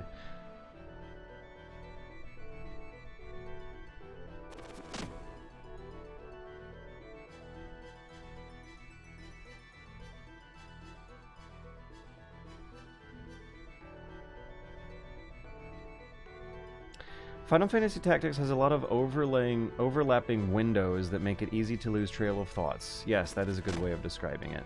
That is especially bothersome when playing on stream. Ogre Tactics is usually simpler, thank you, by virtue of giving less choice to individual units and less variety in the type of skills. Ah, well, I guess that comes with the cost of a less sandboxy type of game. Is now the time for Heaven's Wrath? We got two enemies bunched up close together. If she moves one tile to the right... Oh, hey, Eddie's barking at something in his dreams. His behavior since coming to the vet has been a little weird. He doesn't like his upper neck area scratched aggressively right now.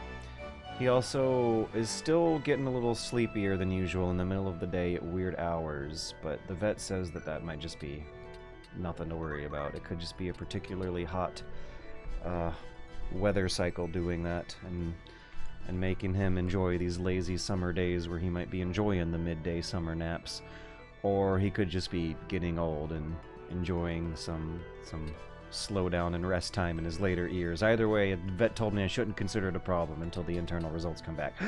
But he has been much more playful. Right now he's having a playful dream, and that is so nice to hear this week.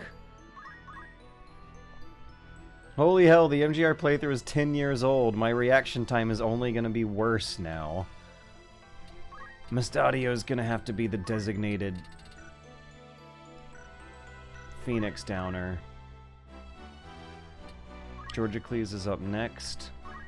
Then it's Heaven's Wrath, then Dirk the Dryad.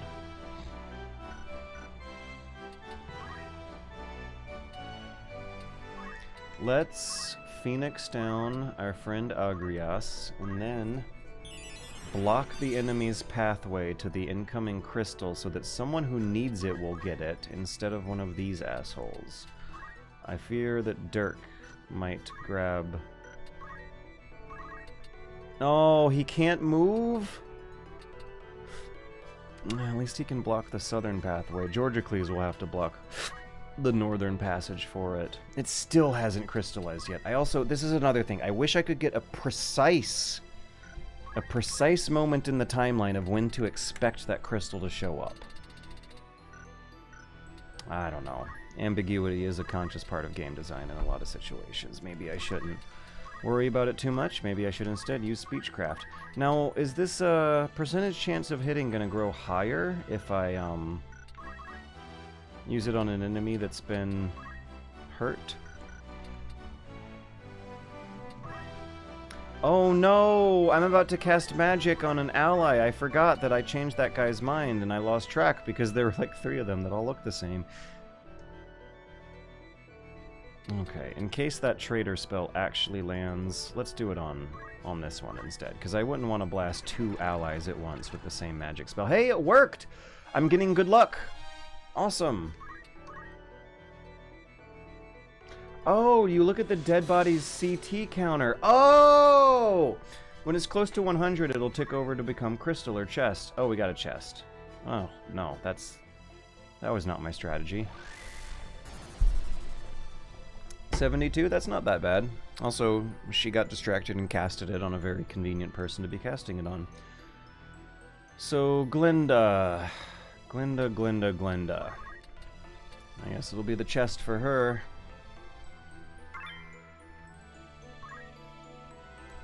I think she has enough mana to cast 1 curing spell. Perfect.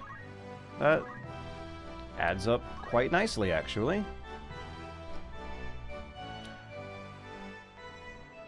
So, Tactics Ogre Reborn is less about having a small A-team for most situations, instead having a lot of units for different situations. You also usually deploy like 10 units per map instead of 5. Deploying 10 units per map sounds more complicated, but not having to micromanage a small A-team and of 5 people and a giant roster that has 20 that makes you feel like you're neglecting 15 other party members sounds like less weight to be carrying on my mind when making some of these decisions. You also usually deploy like 10 units. Okay.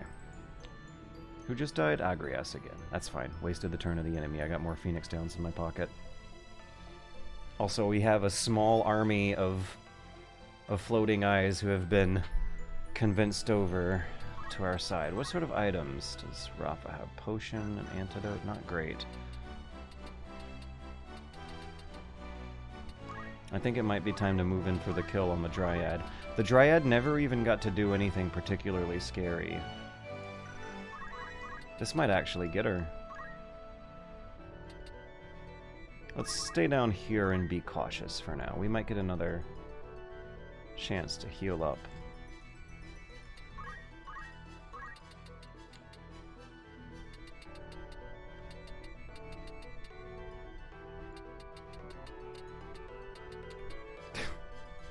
I feel so bad in games where the enemies actually have some kind of survival self-preservation instinct, but there's not enough room on the map for them to run away.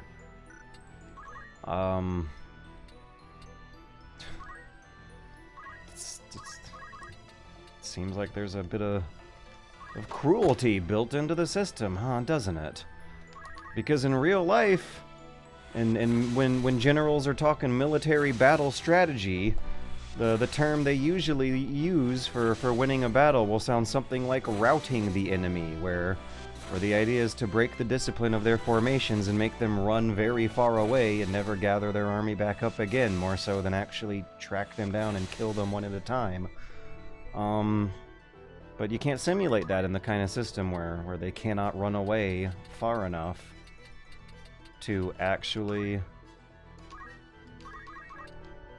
Oh, I forgot he had a pistol!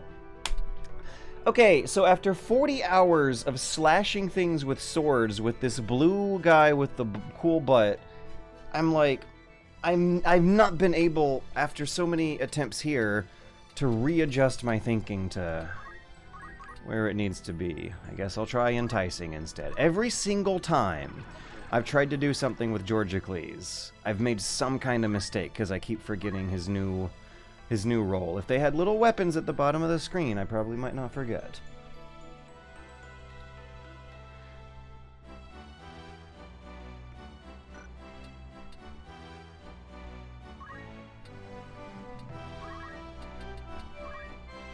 But I think I have won.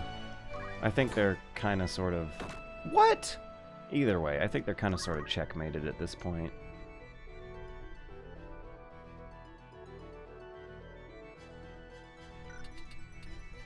So, the dead body CT counter for tracking when an enemy, the exact moment when an enemy becomes crystallized, does that apply to an ally tapping out to become a crystal as well? I imagine they would follow the same rules.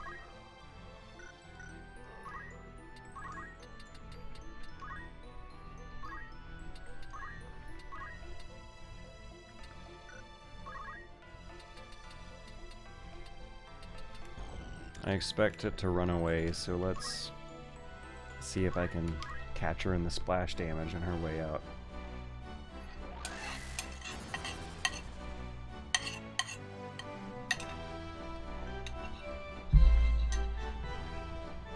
Nah. I almost got it right. Okay, so Front Mission 3 has a simulated surrender system. Enemies have a hidden morale system and can surrender. It's very helpful because you get to keep your mechs for yourself.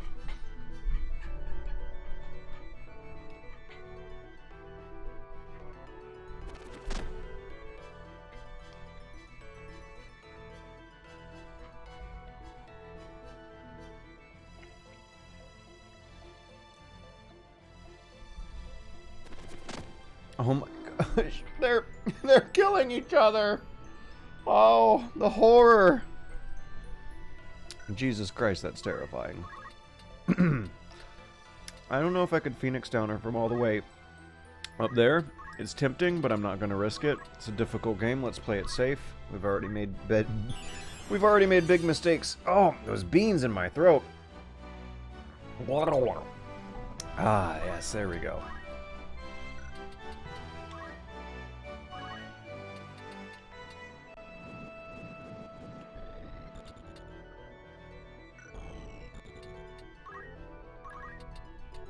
So, I am now remembering that Georgicles is equipped with a pistol and this enemy should be in its range, and I've got a 100% chance to take away 64 points of damage. Now that I have shot someone in the face with a pistol, I have become better at my job.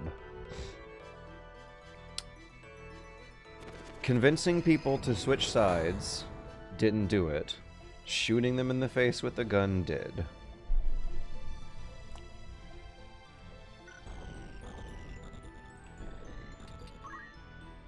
Oh, so wait a second, Z Smith, you're saying when I went to GDC years ago, I went to a talk by Yoko Taro, and one of the things he said was every single good idea he had, he stole from Ocarina of Time.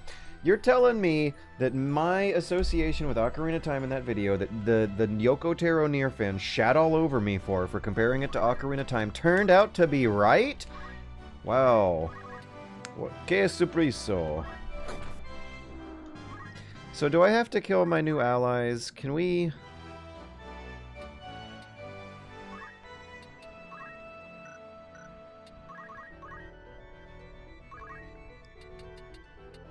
Can we just call it a day after the last enemy reaches 0 HP?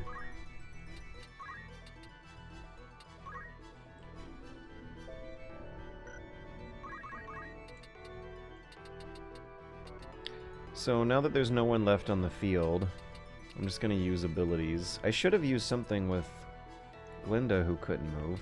67% chance to hit the eye, 50% chance to hit Mustadio. 73 to hit Glinda. We'll do Glinda. So this is a... Why didn't it work? I don't know why it worked. I was just about to explain how a weird Final Fantasy Tactics thing that you gotta learn how to do. Oh, it didn't work because it takes a turn. Is that sometimes it's strategically advantageous to hit your own enemies with friendly fire because it increases your character's skills of whatever they use it on. Yeah, sometimes it's okay to shoot your fellow soldiers with friendly fire because they make good target practice. That's the actual logic of the game design. So we're just using Glinda for some target practice for that one. The target practice unironically will add up to a more experienced marksmanship.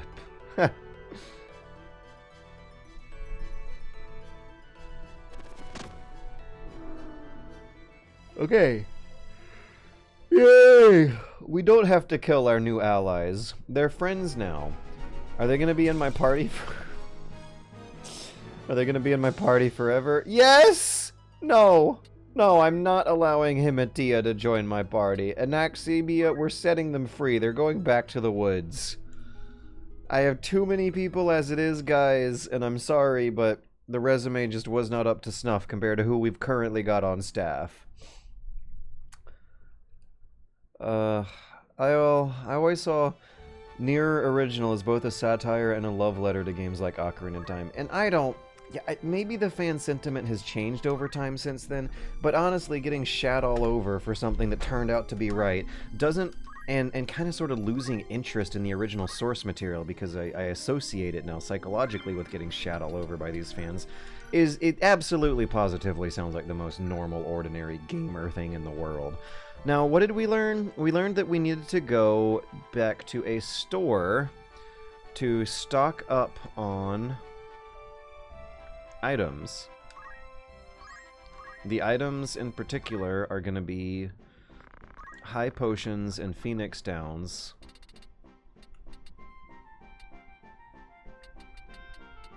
Yeah, I was out of high potions. Okay, let's give us 20. But yeah, if the fans these days are talking about how Nier is a satire or an homage, an affectionate reference to Ocarina of Time and the basic blueprint of 3D action games, that it, with a big time skip in the midpoint of the game especially, that it established, then yeah, I guess turns out Bunny Hop was right again. Imagine that. You gotta read books, kids. You gotta read more books. You gotta buy more potions.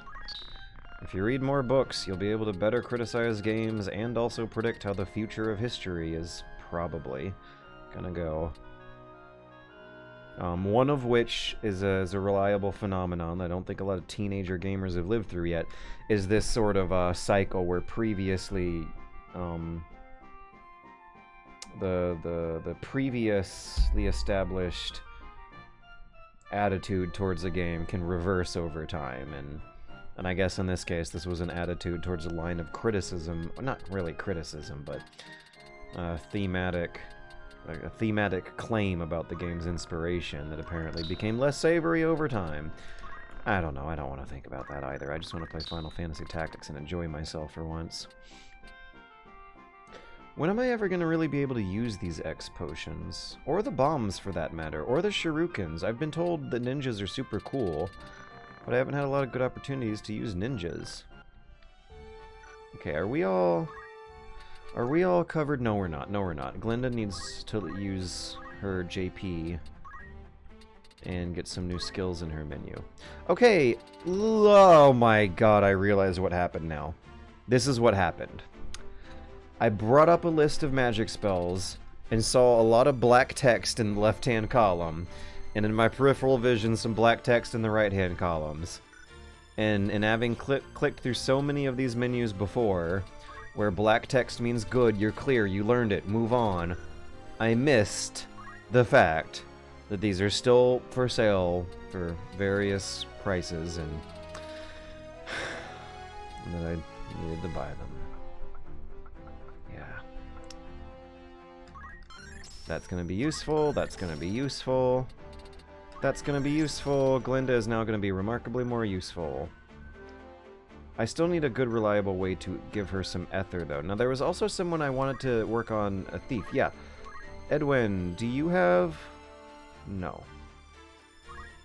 No. So, next time, for the next battle, let's get Glinda, Edwin...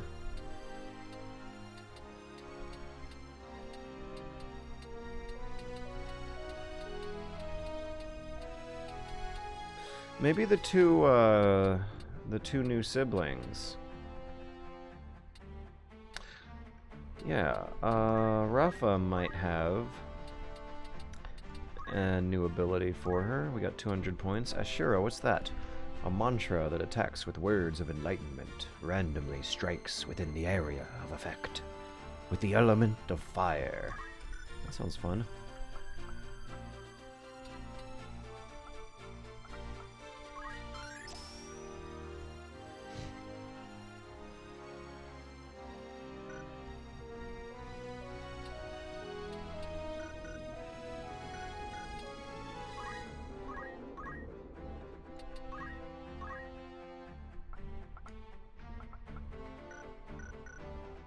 Okay.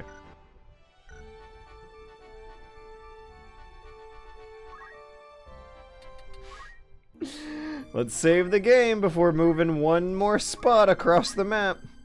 Is this much caution the usual routine, especially for the guys who are playing this on the actual PlayStation back in '97?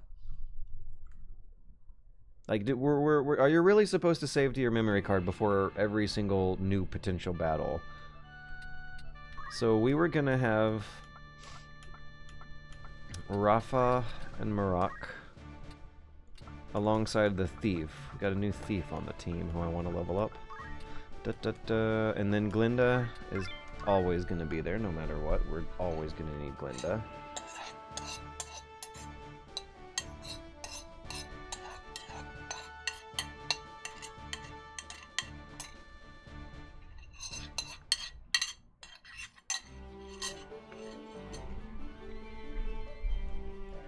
Oh, yeah. I remember this one. These guys don't look so tough.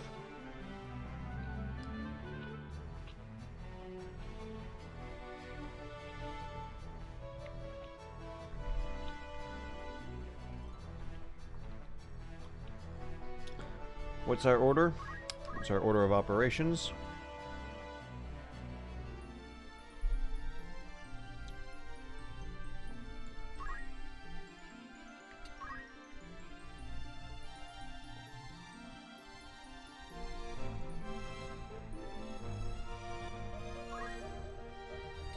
Is the thief gonna be useful? There was a character who had some kind of beast talking skill. Who was it?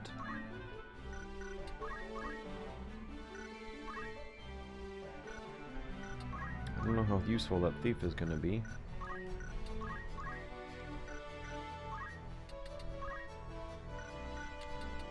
Georgicles. Oh no, I forgot to upgrade his orator skills. Oh well, I'm totally gonna be relying on them. That was fun as hell. The last match looked a little dire at a few parts in the beginning, and then by the end we were just steamrolling over the enemy with such a dramatic reversal because of those traitorous effects he is able to instill in them.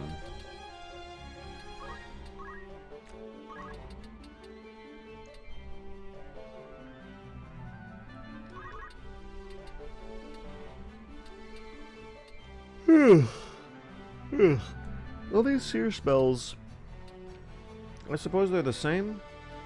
A 5-tile plus sign? Oh, wow, we're slow to cast magic? Is this a rain thing? Maybe I should aim defensively with these. Yeah, let's look at what enemy is going to be approaching us when we cast Ashura.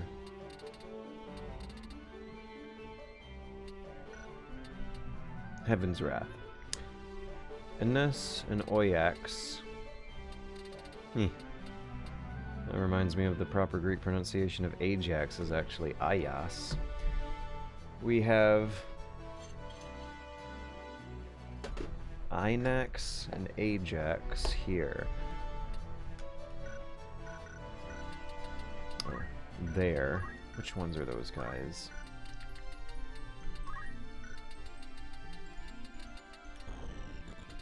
Oh, they're hidden. Okay, so it's the Dryad. If the Dryad comes as close to us as possible, then that means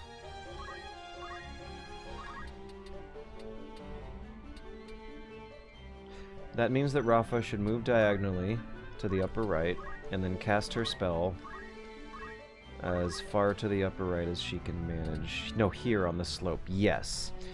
I hope that enemies will walk into this 10 turns from now. I am planning for something 10 turns in advance with that one.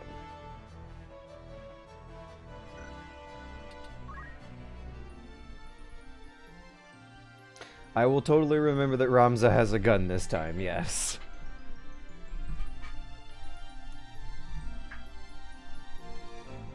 Thought so, I saw Rick. Wait, who's Rick? Oh, is Rick a new name they give the enemies? So Edwin's not gonna have... Oh! I was worried that Edwin was gonna have a pretty useless turn, but no, then I forgot that Edwin's a Geomancer and can do this stuff. Yeah, the thief might actually be pretty useful after all. Oh, that wasn't a lot. Oh, Rick Ashley from Vagrant Story. Right. The Risk Breaker. Riot Ashley. Riot Ashley, I get it. That's cute. Okay, so if I want to attract enemies into the zone of attack... Ooh, that's a strategic thought. If I want to attract enemies into the Ashura Blast Zone and block the progress of enemies from coming back down. Let me look at what their order... Oh, yeah. Okay, no, I know what I need to do. I just need to get in this guy's way so he doesn't have quite as much freedom of movement. And we'll hopefully... Yes! Okay, this guy won't get blasted by the spell, but he is creating a blockage that will hopefully force his friends to get caught in the spell's blast zone.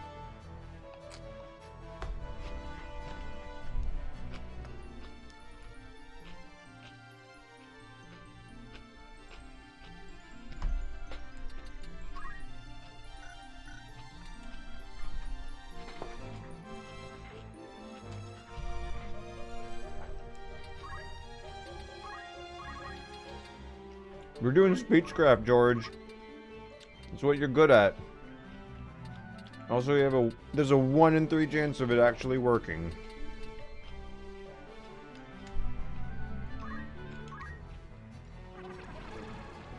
I like how you can see him, like,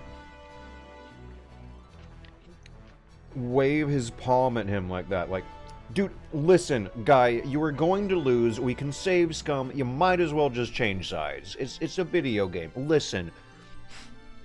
Very easy for the mind's eye to flesh out the metaphors going on there. Oh, yes. Now I get to play with time magic. Let's speed George up. Yes. Let's speed George up so that, more enemies will be turned to our cause faster. Ah, gosh, it's tempting to... No, I'm gonna... This is the more strategically sound decision. I can speed 3 allies up with 1 spell, and, that's good enough for me. Okay, so Ashura's gonna come crashing down. Oh my gosh, I really hope this pays off. There's some very serious strategy going on here. Enemies are supposed to be lured. Innes and Oyax are I am hoping will get lured into the blast zone of a Ashura spell. And could I even combine that with his Hell's Wrath spell? I don't know if I want to go for damage or coverage. I think I'll go for coverage. So, let me make sure there's a nice even spread between the 2 of them. Okay. I believe I have that in memory now. I'm gonna cast it on the spell to the upper right of the center point of Ashura. Yes. And don't move, stay here. We're gonna make bait, we're gonna make blockages. Come on, George, victory by evangelism. Yeah, no, let's... Anyone who walks into that spell, they were warned. They can bring up their turn order and look at the spell. Okay, see, he's not doing it. He's not going in. She's gonna get caught in it. She knew better. We warned. We stood our ground and made it very clear what was about to happen. We already convinced one of them not to do it. Oh, it missed. Damn. Well, I guess that's just my ordinary Final Fantasy tactic luck.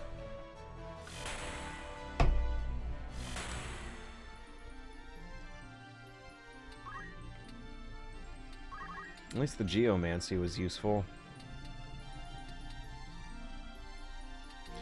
20% chance of stop. Oh, that's a chance of hit, not the chance of the stop effect.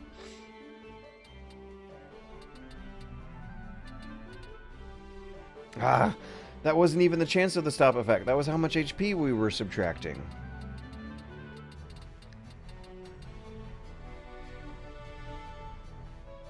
Oh, look at him go. He's faster now. So maybe I should, what kind of armor does he got? Can I actually send him into the fray? Yes!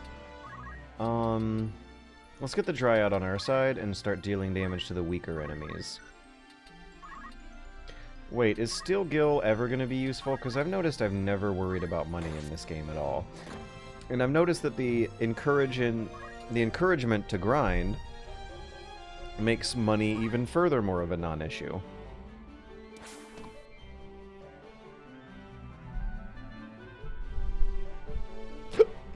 Ooh, excuse me for the hiccup.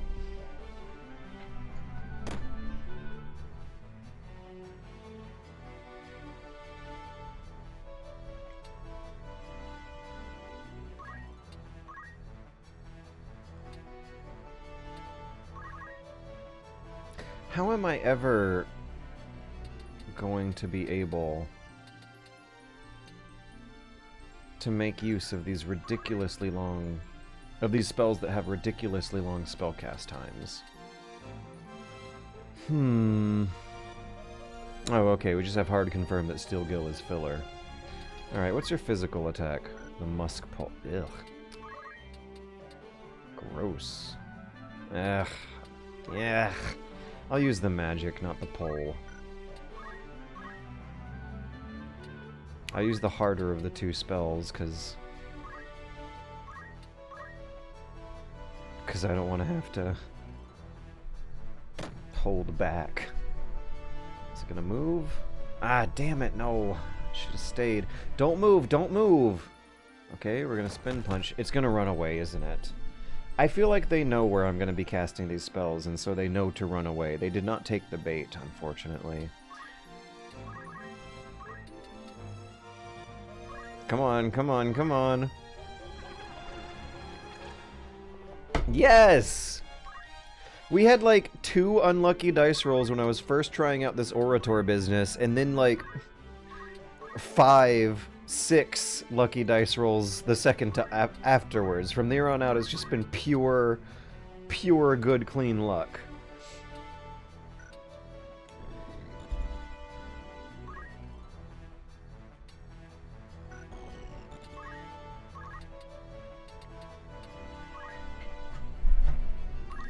I think the reason why spells are taking so long to cast right now is only because of the rain. In the previous match, I swear I was not seeing the numbers get this big.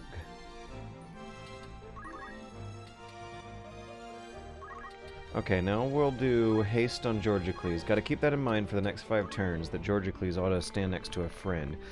You roar a storm, great black worm! Bring the dread your wings portend! It was good writing up until the actual name of the spell, but yeah, I love those little things. They're so cute. Cute little rhyming couplets that engage with poetry. The spells... Whoa, yeah, there it is! The tactics, the Final Fantasy tactic here. We got a real good Final Fantasy tactic. The spells with long casting costs can be used better by giving haste to the user, and there is also a passive skill that reduces casting time. Are you excited for Hunt Showdown 896? Isn't that regular ordinary Hunt Showdown, just with a new map? Yeah, I'm excited to try the new map out. I just gotta be real careful about Hunt Showdown. I gotta make sure I don't, get addicted to a video game again. That is something that could be prone to happening. I have too much important shit to worry about to go down a Hunt Showdown addiction hole.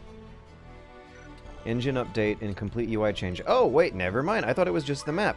Yes, I've been waiting for that stuff for a while. And yeah, come to think of it, it was right around about August when they were telling us to get ready. Okay, yeah, no, that sounds fine. That also means that Hunt Showdown will be significantly different from the last time I played it, which means it might be a little harder to get addicted to because I'll have to relearn a lot of little quirks about the muscle memories of clicking through menus and stuff. I'm definitely gonna be addicted. Okay, that's... Appreciate it while you have the chance, Estus Soup. Eventually, at some point, you will become too old to get addicted to Hunt Showdown, and it sucks. But the new engine... The new UI, that actually sounds, like a bigger deal to me than the engine update in the new map. Especially when it comes to addiction prevention, because that... Yeah, I was just talking about how there's going to be, like, a new layer of minor little frustrations that I think will prevent a perfectly seamless flow state from triggering that has the potential to go on for 8, 9, 20 even hours sometimes. Look at... One! Yes! Only 1 turn away for Heaven's Wrath. Alright, who's left? Who are bad guys? Yeah, haha, fuck you, Heaven's Wrath, rah rah rah rah rah. Also, just remember that guy Rafa. Spells have unique quirks. They do more damage the lower the fate of an enemy is. How do you learn this stuff? Is it in the manual? Should I read through the manual one of these days? Will Final Fantasy Tactics make way more sense if I read all the way through the manual, but beginning to end? I read it long enough to see that the manual itself includes a walkthrough guide for the first 3 fights because they know how hard it is. These days it's called a wiki. Well, wikis don't have, like, a linear progression with an end point. If I read through the manual, I can knock that out in like 5, 6, 7 minutes. Reading through the wiki, on the other hand, takes hours.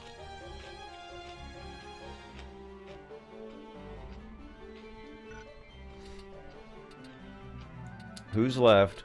Who has not been convinced to our cause?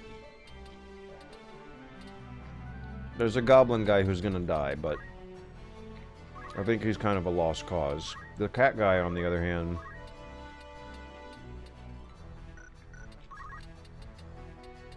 One, two, three... Eh. I don't think me nor the cat guy...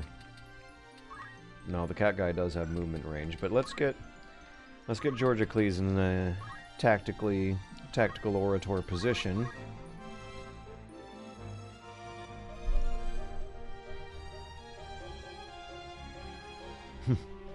Like Kriegspiel, ignorance is part of the experience.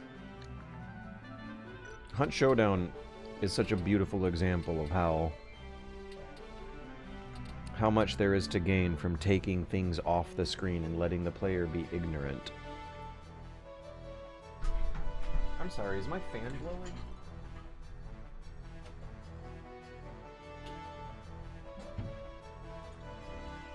I didn't want it blowing, my bad.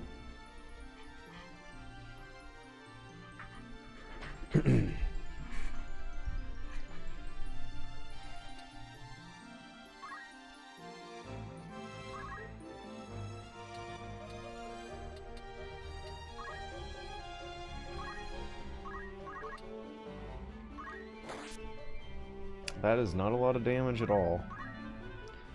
Figuring out how to make the best use of the thief is going to be interesting.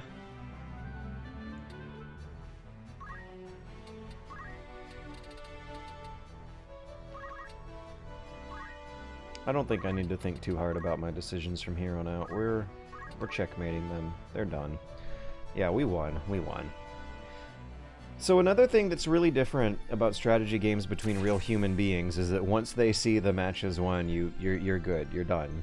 In video computer strategy games, they always make you play out it all the way to the end. And I was just mentioning earlier about how an enemy who's already decided he wants to run away and no longer participate still has to be chased down and killed, and at least the Kriegspiel circles don't have to simulate that much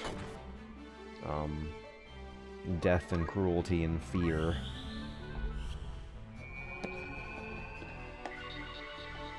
So yeah, if we were playing Final Fantasy Tactics on a table, the other guys would say, okay, yeah, no, we're done, you won. And they'd call it at this point. Fox News would call the election. And the opponents would have to concede. They'd say GG. In theory. What should I be doing with that one? Should I be stealing Gil?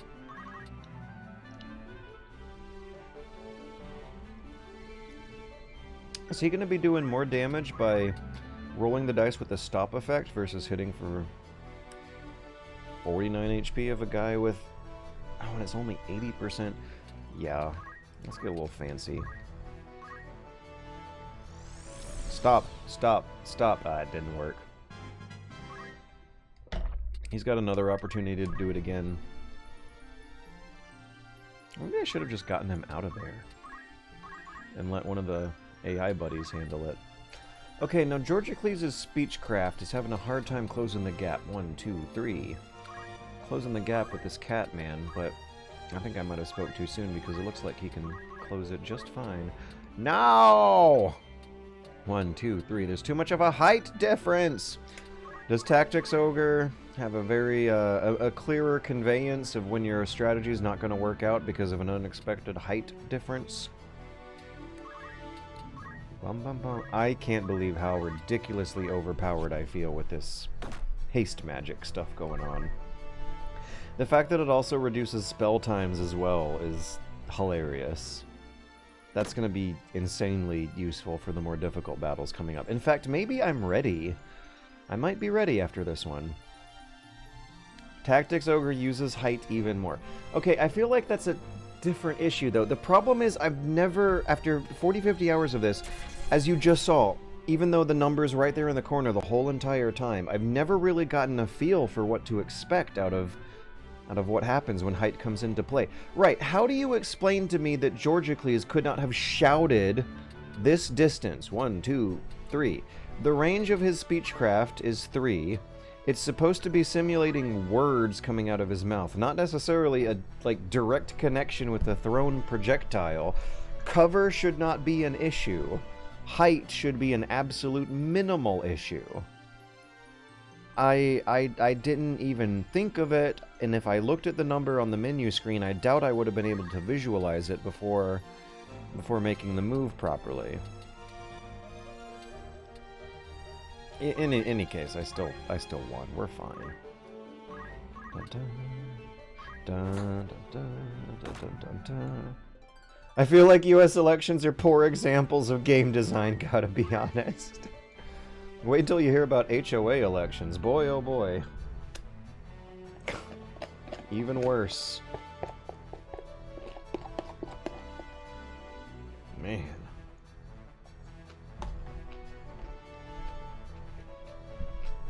I've seen a few home movies in my days.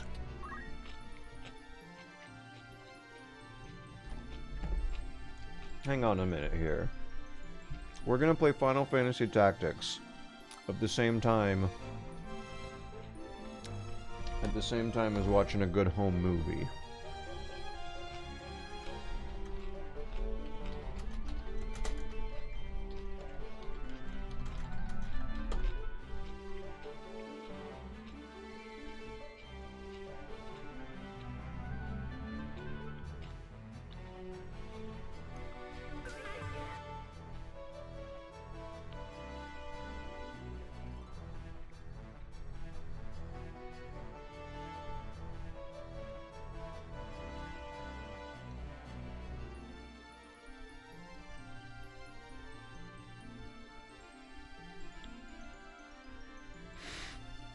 Yeah.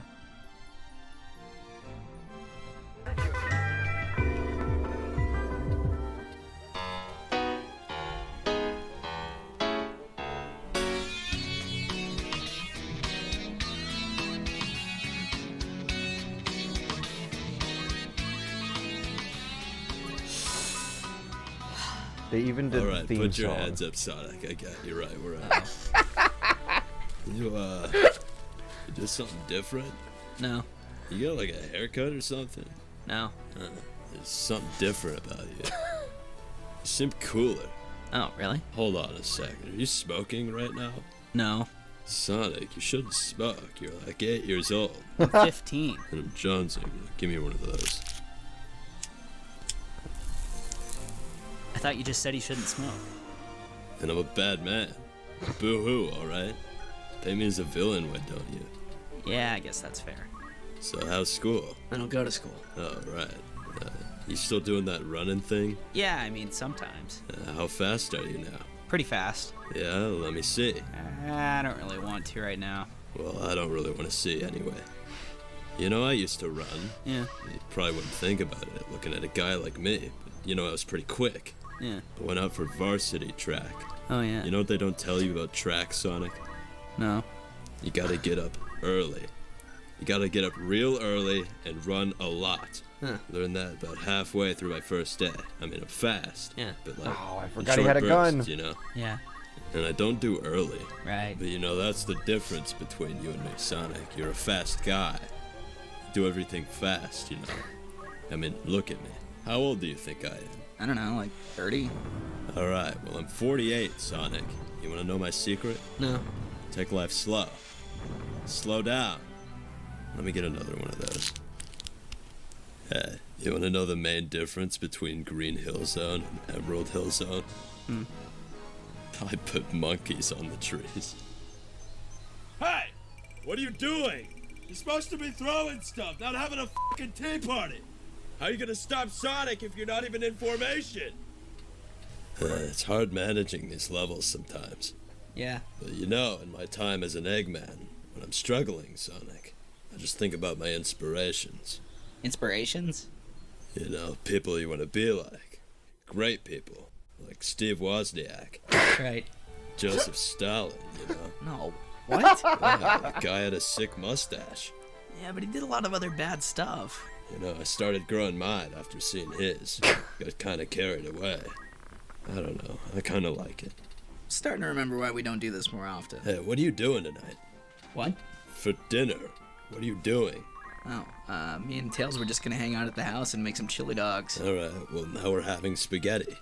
But we Because already. I'm coming. For dinner.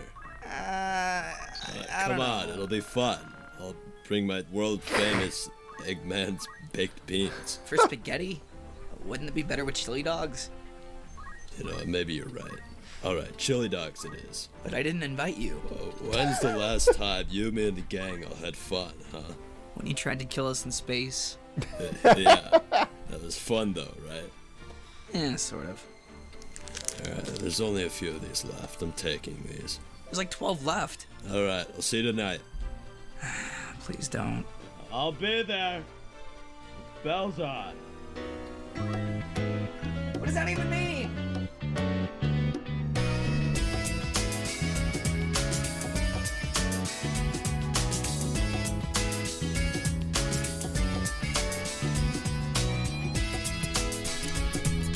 They even did the theme song.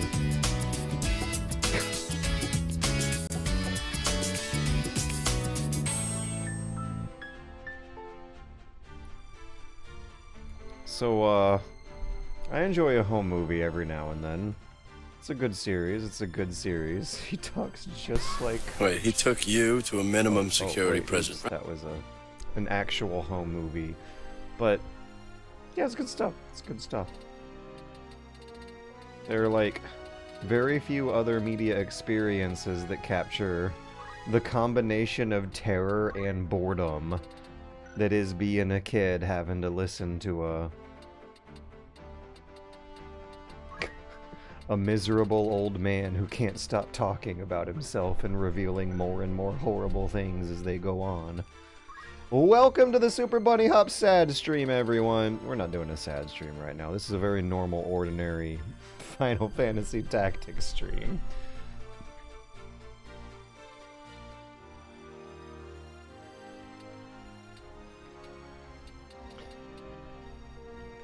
I also find it so interesting how consciously they lean into the incomplete, if you will, artistic aesthetics. None of these sound like a great choice, by the way. Spins tails in return for Gil? Oh my gosh, it's a Bardcraft skill. Okay, decreases faith sounds pretty lame. Deepening belief and increasing faith sounds pretty lame. Decreasing bravery sounds pretty lame. Increasing bravery sounds pretty lame. We'll do stall. That sounds like the most useful one of these, but still not as useful as entice. Oh yeah. Wait a minute. Oh, okay. So that's the skill that has him use the job's abilities for when you move on to another job. The word job is so weird because I do not recall any screens in which a boss is paying us for the favor.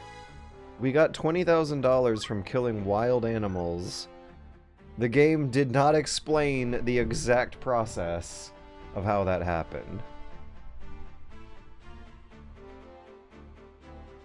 Boosting what? No.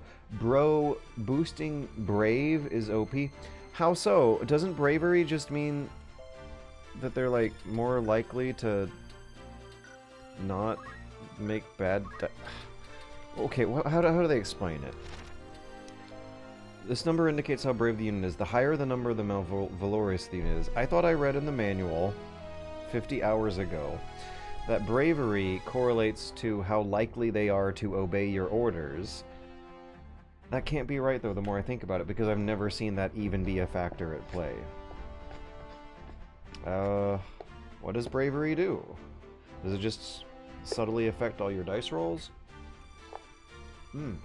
Bravery boosts your physical attributes in general. Okay. Well, I know better for next time.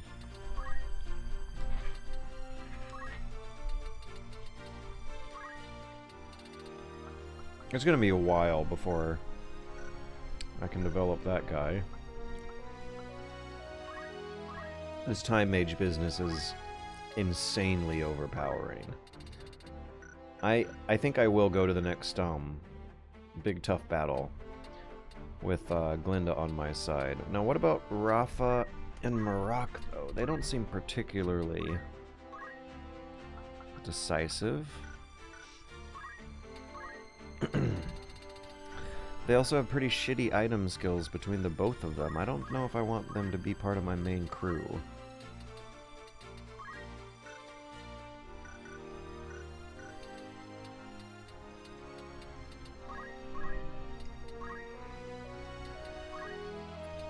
I do think I like Mustadio though.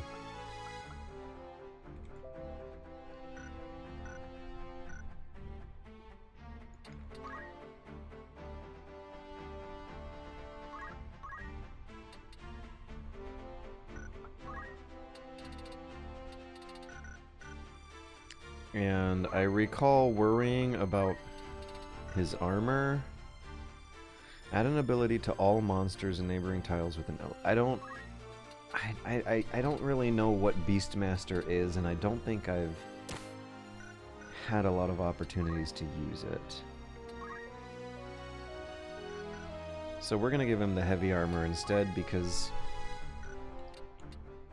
I was a little worried at what a soft target he had become. Now, Agrius is also unexpectedly soft. There was something...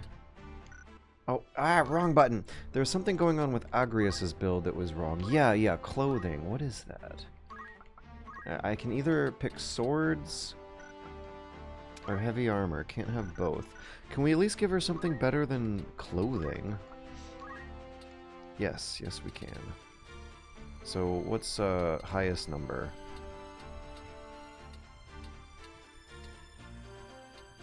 This one. Oh, Gaia gear? Who's hoarding the Gaia gear? Margaret. I don't even know who you are, Margaret. Let's take off the Gaia gear. Swap it out with Agrius's clothing. I feel like whatever Gaia gear is supposed to be is probably definitely not that big of a step up from clothing. Anyways, we got our... Wait, do we got our crew ready? Agrius might have leveled up. And the mystic arts are something I did not get a lot of hands-on experience with. Yeah, empowerment? What am I going to be doing with this? Absorb MP from the target? She has no MP to spend. What is the incentive to do that in the first place? Alright, let's see how we do. It's Grow Heights, the George Heights.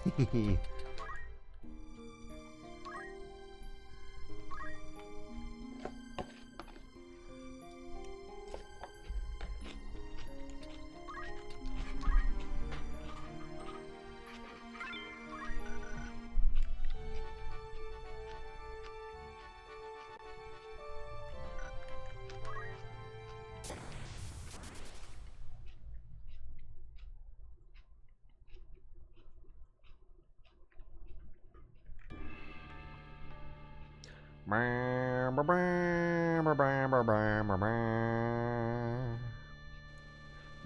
bum. Oh, wait, no. Bum bum. Bum bum. Ba bum bum. Bum bum. Ba bum bum. If your guys have faith above 90, there is a chance of them leaving your army to go into a monastery. That's cute. Alright, we want to level up Edwin. We want Mustadio. Glenda will always be there. Okay, so for the Final Fantasy Tactics nuts in the stream, is there ever really going to be an opportunity where you won't have to be relying so much on your healer type character?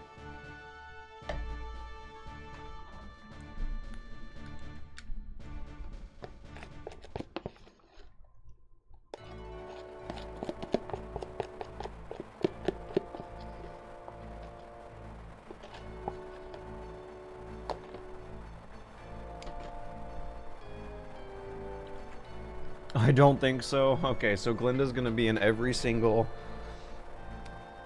battle for the whole game. Also, I just realized that I'm not actually playing... God damn it. I'm not actually playing the next big story mission. This is just another random encounter. Oh well, it's still gonna be good experience, good grinding, and an interesting tactical puzzle to solve. What are these blue bombs for? Grenade.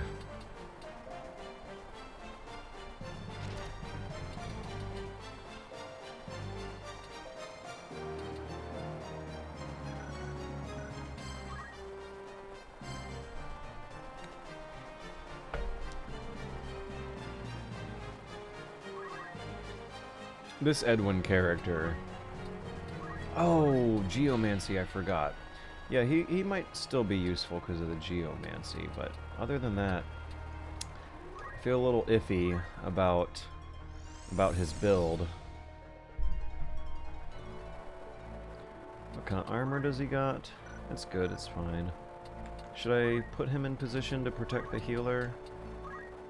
Yeah, let me actually... No, before I make any movements, he did his damage. We got 3 slow, heavy hitters. They're probably going to try to stick together. They're going to be supported by little, fast, quick movers. We got 2 slow, heavy hitters near us. Maybe we should take them out right away, or should we all retreat? That's going to depend on the turn order. Decalos... Okay, so the furthest of the enemies is going to be the one who moves first. Then our whole party gets to move. Now visualize.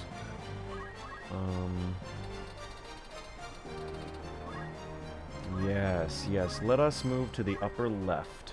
We shall move to the upper left, my friends.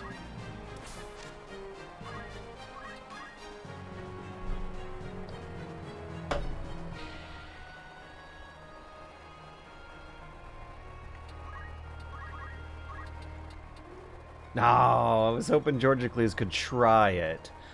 Could, shout a convincing argument at...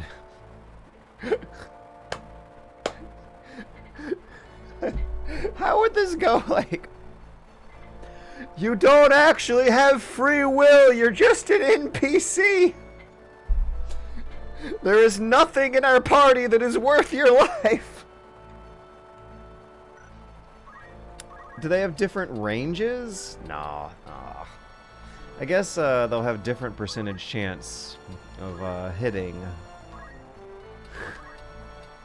If there's a Final Fantasy novelization or something, if there's a Final Fantasy Tactics novelization, an adaptation of Final Fantasy Tactics that depicts what speechcraft is supposed to look like, what metaphor they're implying, I would love to take a look at that, because the things going on in my head are wild when trying to imagine what that spell is supposed to would look like in real time as a realistic depiction of that action. Whatever it is, it's got to be funny. It's like it's a comedy relief ability. It turns this very serious fight into a straight up cartoon, and that's adorable. Let's give them a mobilize. Slow them down on their way up. Hey, it worked. It only had a 50% chance, and it still worked. That's a boot. For a second, I thought it was a weird loopy percentage side symbol or something. Oh, the Holy Sword will actually... Damn. Never mind. It's not gonna come in useful. Yeah, instead of going after that enemy for more damage, let's continue taking up a defensive position at the most elevated position of the map. Yeah, this ought to be good for her. It's a good place to be, Agrias. Oh, yes! And I get to cast the time magics on my fellow allies as the battle goes on. Ha ha! Oh, that feels good. My newfound gusto behind life has returned, and I am once again looking forward to spending the next 5 years or so working on silly little music and poetry projects alongside the video game essays. Da, da, da. Also, that is so funny that your guys can have too much faith that they have a crisis of conscience and decide to leave and join a monastery. This game is like... Okay, besides the interface issues, this does feel like the smartest Final Fantasy game I've ever played. I watched a friend play through Final Fantasy VII alongside my journey through Final Fantasy Tactics here. And that game really peters out with a lot of very poorly thought story decisions. The battle system of that game, reading the guide alongside his first time playthrough showed, I think, a lot of poorly thought out ways that hidden items should work. A lot of hidden items that can get easily missed once your entire time through. You'll never know. You have to consult a guide to find them. The way it handles optional content seems poorly thought out. This... You have to think when playing this game, and it feels like the more you think about it, the more clever, the more thoughts you discover. There's like theology things going on. There's a little bit of biblical history in the flavor text, and this thing about your character having too much faith after too long of a time battling people will have them leave and join a monastery, which is apparently a thing that a lot of traumatized soldiers would do later in their life. A few characters in Pentiment have that kind of story. Yeah, just hearing that makes me appreciate something about this way more than I did 5 minutes ago. So I can't let their faith get too high, or they might decide to leave the pains and miseries of living in a society to go live in a monastery instead. Which, by the way, is the kind of option maybe the modern world should have some kind of equivalent for.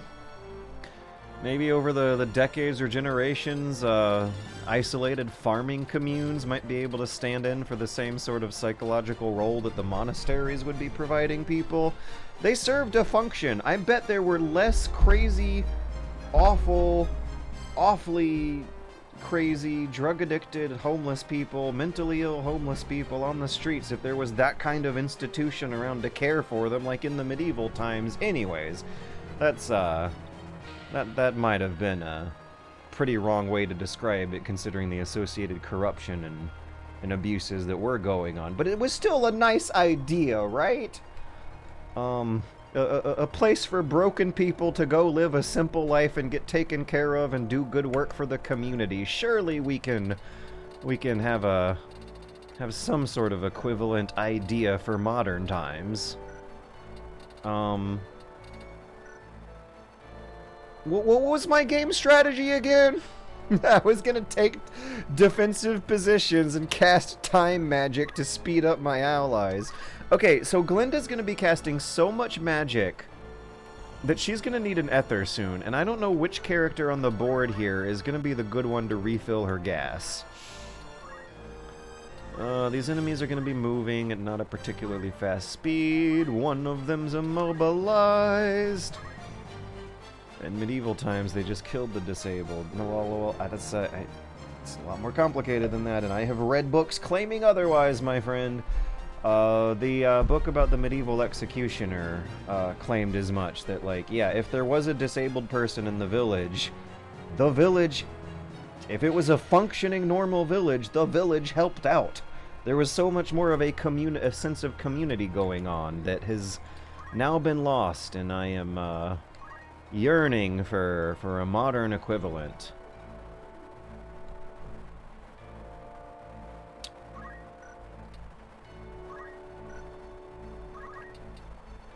No enemies are going to be in that range. Let's...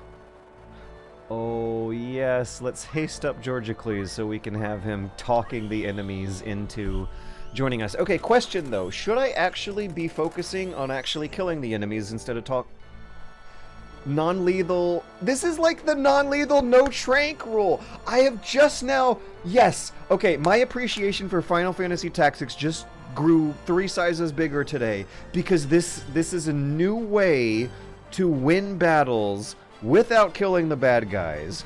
And whenever a game has an interesting way of getting you to think tactically about how to kill... Oh, no, not how to kill, but how to basically neutralize or incapacitate or otherwise take bad guys out of the fight without killing them, which we all know Metal Gear Solid is so very good at. Like, it gets the mental dialogue going to so many more interesting places than it would have otherwise to ultimately build up to a much more interesting game. So now you're telling me that I have just discovered a layer of this game that is going to make it possible to think of future playthroughs as being non-lethal, no sword, speechcraft only runs of Final Fantasy Tactics. Is it actually possible, now that this has made itself apparent, is it possible somehow, some way to do this in the early game and therefore play through Final Fantasy Tactics from beginning to end without killing a single bad guy? Killing people helps to earn things by way of getting crystals. Yeah, I'm also wondering if I'm kind of screwing myself out of a, if I'm screwing myself out of the intended progression of the experience and leveling curve because of the speechcraft stuff. Either way, this is hilarious. I am totally making Georgicles a speechcraft guy from here on out. I kind of love this. Edwin, I think, needs to move only 1 tile to the right. No. The elevation is weird. It's kind of hard to see, so let's move him maybe a few spaces more than he truly needs to be, because I'm not particularly alarmed about the one hostile floating eyeball. I'm more worried about this thing. Sinkhole. Oh, is it muddy because of the rain, and is that giving like an extra chance of an immobilization effect for that spell? Yeah, usually I feel like it would be Tanglevine, but that time they called it Sinkhole. Soil. Ordinary Earth. Geomancy is Sinkhole. Maybe not. I might have been a little too excited. I think some story enemies can't be beaten without it killing them, and frankly, there's been a couple villains that have shown up in this game that if I do decide to commit to a non-lethal rule, I might make exceptions for a couple of the villains in the story. But, either way, fascinating. Oh no, is that a friendly? Damn it! I just hit my own friendly. Either way, fascinating new tactical developments have appeared here at Final Fantasy Tactics.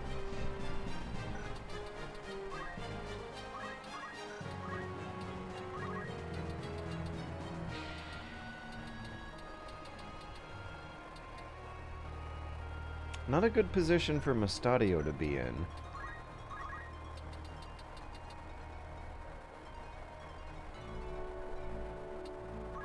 What's the most useful thing he could do?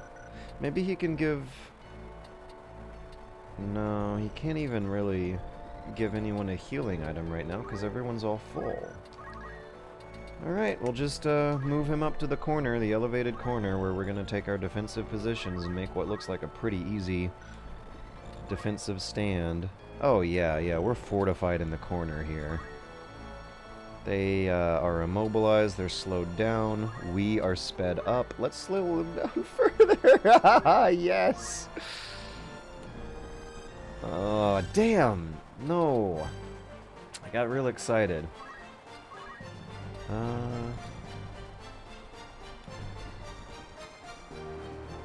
Let's give Mustadio a speed boost so he can zip around popping people with pistols at long distances fairly safely, dashing out of the way if anything gets spicy.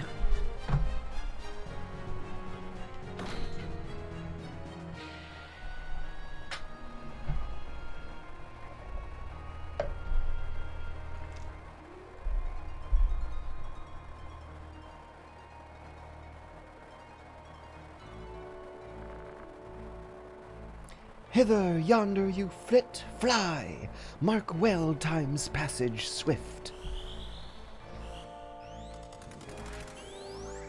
Oh, come on. Maybe that was on me. Maybe I wasn't paying enough attention to the numbers on the screen. Georgicles. Hit him with your silver tongue, my friend.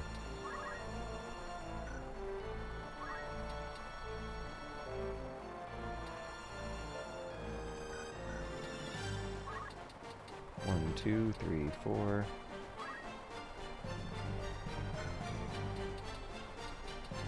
So the range on those speechcraft skills, I believe, is 3.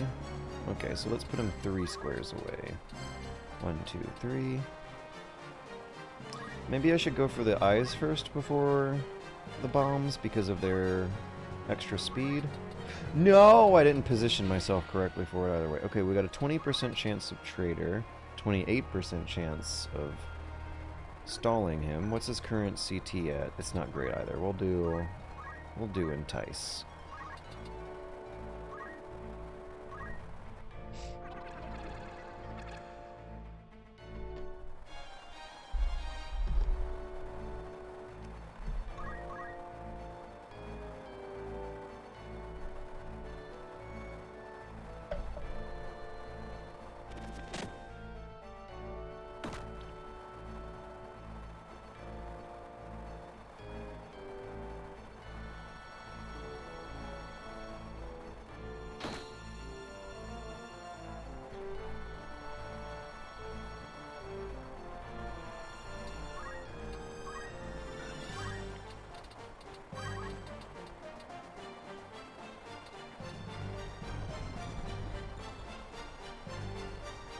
I think I know what she should do.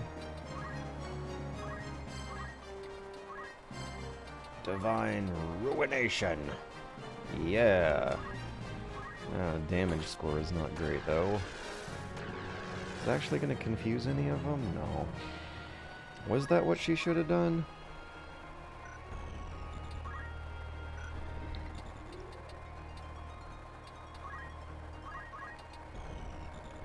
Let's do Geomancy. I was thinking of doing a melee attack with that guy, but that wouldn't be very strategic.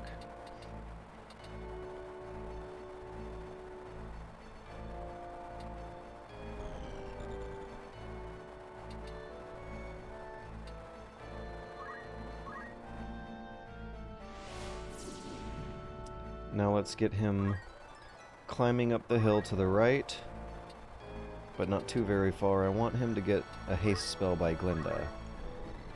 And after she casts haste on him, I want him circling clockwise behind the enemy formation and flanking them from behind. So Glinda's range, let's see, 1, 2, 3. Her movement is 4. 1, 2, 3, 4. 1, 2, 3. Okay. Let's put him here for safety's sake. Just in case I fudge the math.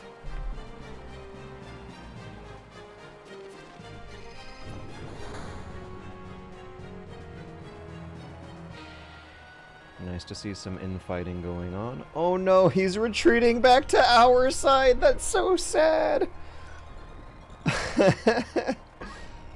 Okay. That leg shot was coming in very useful for this fight. 72, 58. Let's go with the 72 chance. Yeah!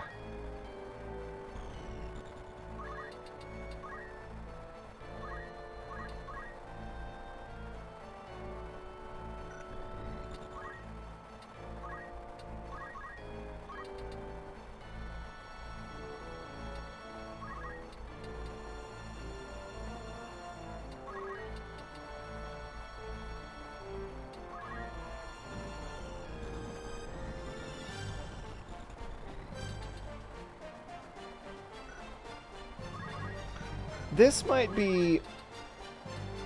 Yeah, this is a whip out the pistol and shoot someone turn. That's the most useful thing we can do this time. The speed boost is also going to make him a very effective projectile combatant as well. The crowd control spells from Agrias, I think, are too tempting and too powerful for me to try to attempt a non-lethal, no-trank, speechcraft-only victory for this fight. Even though that sounds like an absolutely hilarious and fun way to play this game if it is possible. So we were gonna give our thief a time boost. 1, 2, 3. It's kind of hard to get an angle on the tile. There we go. Hey, this actually is a pretty useful camera angle in general. But yeah, range on that is 3, right? Let me double check. 1, 2, 1, 2, 3. Is absolutely 3. Looks like height doesn't matter. 1, 2, 3.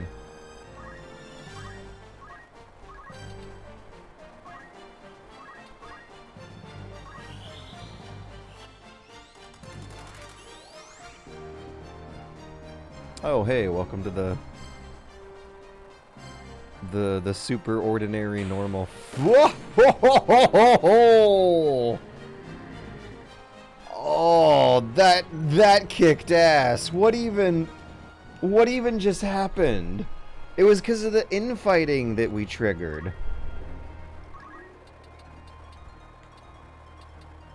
Oh, let's fucking go. Let's finish them off. That was beautiful.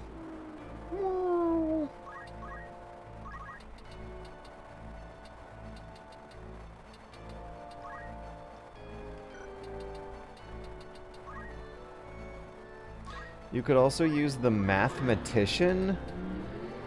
That guy is great at handling debuffs. Excuse me, are you telling me that Mathematician is a class here?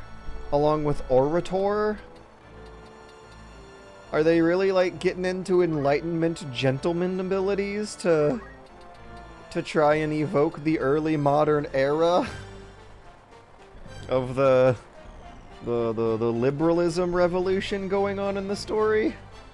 There is a mathematician job. I think it's called arithmetician. What? Or calculator? Are we gonna have a calculator? Calculator? Okay, whatever. I've had some problems with the menus of Final Fantasy Tactics and the interface of Final Fantasy Tactics. But Jesus Christ, like the creativity and ambition of this stuff, and how many different clever ideas they're coming up with ways to pacify, not necessarily kill, bad guys on a map is absolutely incredible. Whenever it crops up, whenever the calculator or arithmetician or mathematician guy becomes available, I am jumping on that. I was too curious to not play as the Orator, so I absolutely will not be able to resist the temptation to see what the arithmetician is supposed to play like. And look at how much fun I'm having with the Orator too. We just self-destructed a bomb in the enemy ranks by getting a triggering friendly fire to slow down their approach. Oh my gosh, this game, it is a good game. I was complaining earlier on the stream and keep losing my save games for some reason, unfortunately. But this is good game. That's just good game to say. Are you the bad guys? I don't think so. There's a moment in the beginning where you might be worried that you're the bad guys, but then your character does the right thing and confirms that you're not. Maybe the world was just not ready for a 1997 video game where the twist is that you thought you were the good guy all along, but you're not. Unless that's the twist at the end of the story, I don't know, maybe. I bet there are a few exceptions to that statement that are in weird genres and obscure releases, but But I remember playing Braid for the first time in 2008 and thinking that that twist was a new thing.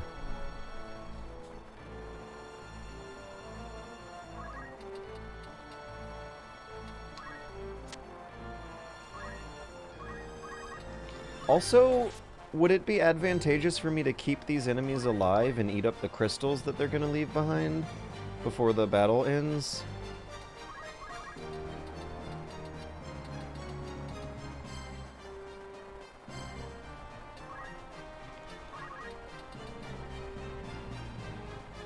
I'm gonna do it. I'm gonna stall him.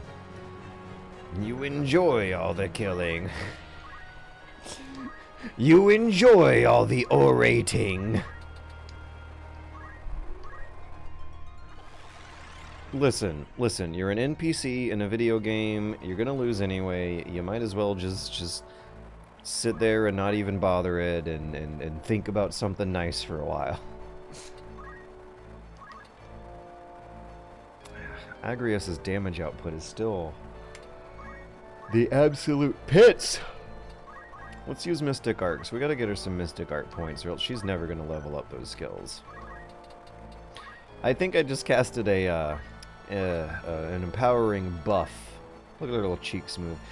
I think I just casted an empowering buff on an enemy skill, but I'm at the phase of the fight now where we pretty much won, and I just gotta spam those to get the JP abilities. 23 whole JPs. Wow, yay, amazing. What a smart strategy.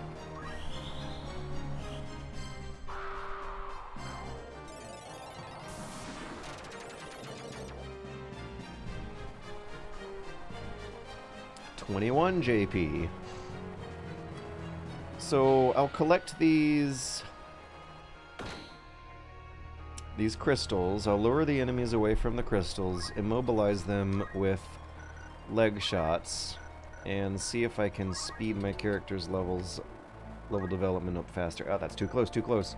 1, 2, 3, 4. We'll do it here. It's a little risky, but we'll do it. It's not risky. He might take a couple points or two of damage, but no! Okay, there's a blocked line of sight going on. I'm not seeing it with my eyeballs. It totally looks like his left arm absolutely has a clear line of sight with that monster. His right arm might be blocked if he tickles it 1 inch to the right, but otherwise, apparently the line of sight's blocked. Wait, is it? Let me see if the regular attack hits. Nope, his line of sight is blocked. What else? He can use an item. Yeah, he's a chemist now, right? Let's give something to someone who needs it. Damn. Oh, we can potion her. Yes.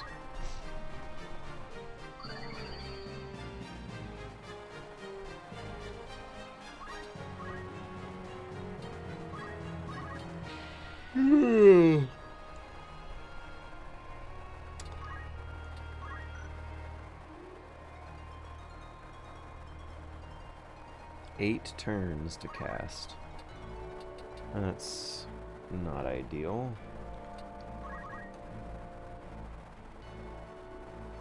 Oh, that's MP, not turns. We have 1 turn to cast. I was looking at the wrong number. Can I immobilize right in front? I gotta move out of the way. Oh, wait, no I don't. I can immobilize this tile and then move out of the way afterwards.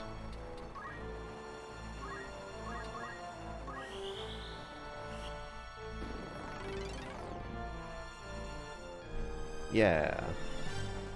The strategy is working.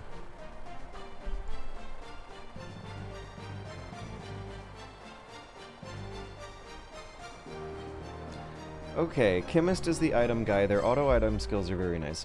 I think one thing that happened to me during my first run through this game is around the time the Chemists were able to start using High Potion, I never really developed their chemistry skills too much further than that. Let's see if he can use a thief skill on a friendly here. Yeah, 0% chance.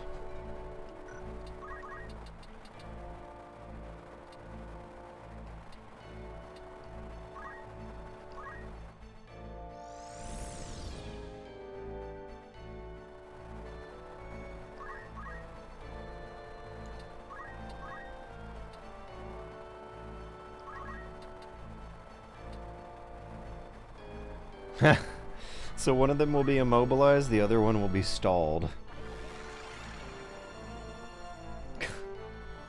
Listen, dude, you will live longer if you slow your approach down, okay? How in the world is he making a convincing argument over that? I want to know.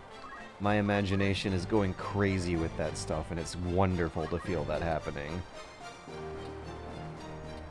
And we are also getting nicely in position to collect the crystals without a lot of planned enemy interference happening. Mustadio can just immobilize them.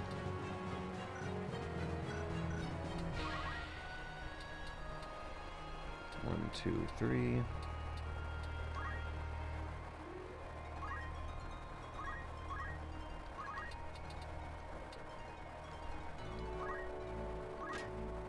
Ah!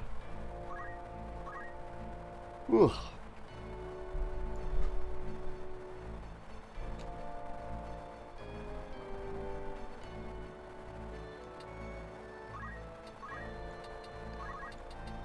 Well, if Mustadio couldn't do it, maybe Glinda can. I still love that her name is Glinda.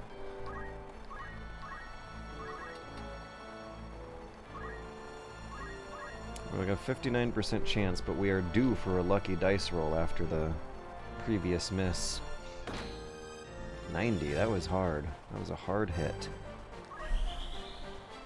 When you auto-item, you use the item as a reaction, that way you don't lose your turn. Yeah, that sounds wonderful. I've just never, leveled a chemist up high enough to really be taking advantage of that stuff. I've heard it's good stuff, but I've not gotten to see it myself yet. Oh, also I can look at these timers and see... Okay, is it when the CT timer is down to 0 or when it's up to 100 that they turn into the crystal? Let me just look at the map. The one that's going to crystallize in 0 turns has a CT score of 48. The one that's going to crystallize in 1 turn has 72. 52. That's a pretty big margin here. 76. So that number 1 for 2 of these bodies equates to a CT score in the mid 70s. However, for one of those, it's in the early 50s, which is quite a big gap.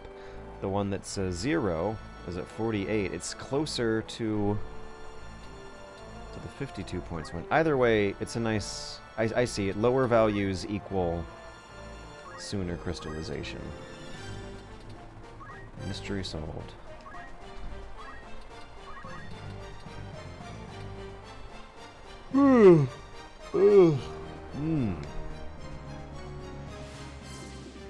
Don't worry, half the fun of this game is just going around and finding stuff. I feel like I did need a coach, though. To just explain some of the basics, because it is pretty intimidating. The very first time I loaded it up, the game just starts playing itself, and I had no idea what was going on. That born of magic laws, gather to see me as light.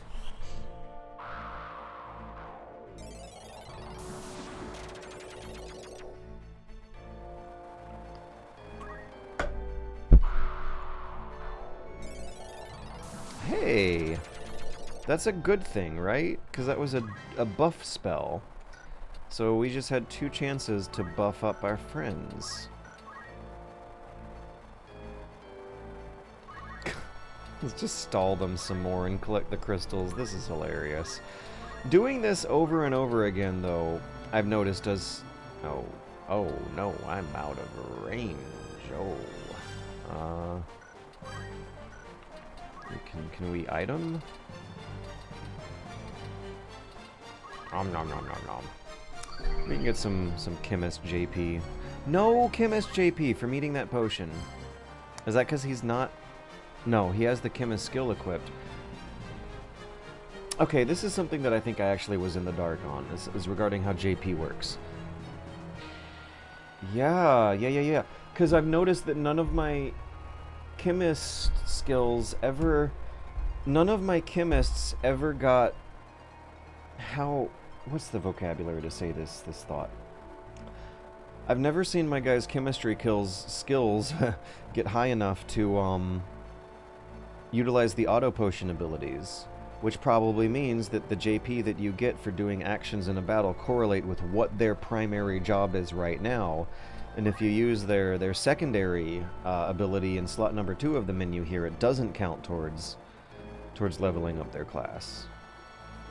I mean, yeah, I'm like 40 plus hours in, and there's still these very basic mysteries that have been a challenge to figure out.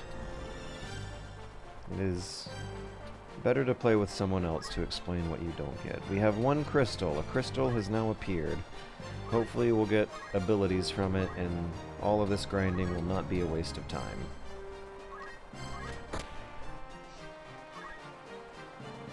So Mustadio just got GP.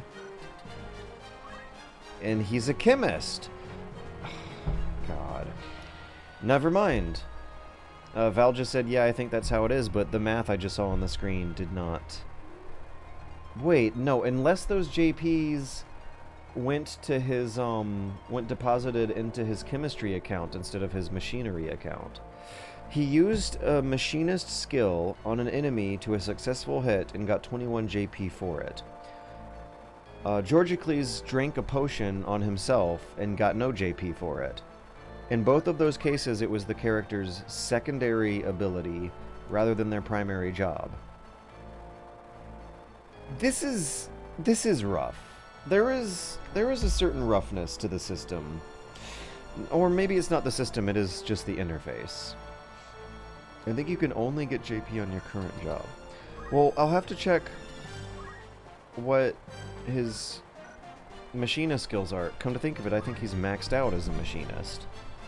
And Georgicles is certainly not maxed out as a chemist nor an orator. And he did not get any JP from using the chemistry skills to good effect on himself.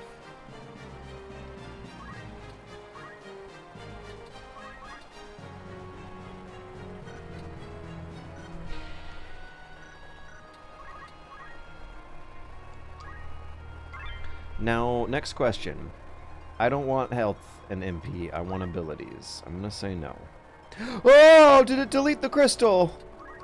Oh, don't tell me it deleted the crystal. I was hoping someone else would walk on top of it and maybe get a drop of abilities. But yes, the Final Fantasy Tactic weirdos who are watching, what's the deal with that? How come sometimes when I walk over a crystal, there's an option to get new abilities, but sometimes...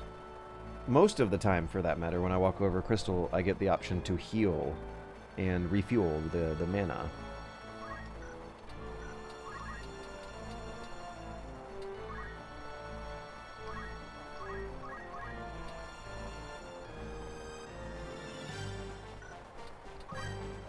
Does his dagger penetrate through 2 enemies at a time? See how Agrius's feet are turning orange underneath there? She can take the hit. Let's see what happens. It's not going to be for a lot. What? Okay, why did Agrius's tile turn green? Is it because of this thing? This self-destruction that triggered? Oh, man. That was a bad idea. I should have left well enough alone. I didn't get the extra crystals. I don't think it'll matter in the long term of things. I need to check that team's abilities afterwards. Should I have one more knight on? Agrius, I thought, was playing the role of the second tanky knight type character. Okay. Dagura Pass is absolutely where the next big story mission is.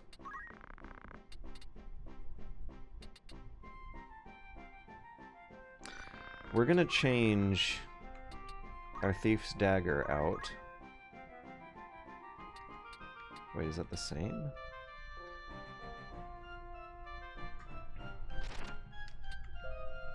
Seven, 5, 7, 5. I can dual wield? Can I? How come the Assassin's Dagger is more expensive? I guess because of the Doom effect? Either way, it's not like money matters. Let's just equip him with the best... he can't dual wield?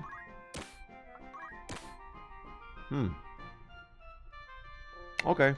Either way, that Doom effect is going to be kind of an upgrade. What else is this guy selling?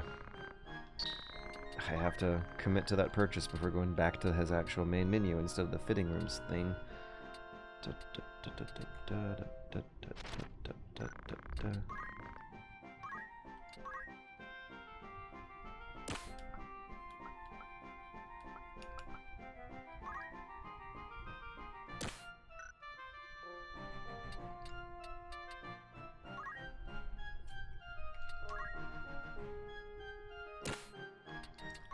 What's my total? 99,000, and I have 208,000. Okay, my changes were still saved. Good. Gosh, these menus. Sometimes I am making more decisive mistakes in these menus than I am in the field during combat. That's been a problem. Circlet and Carabiner mail. Alright. Yes.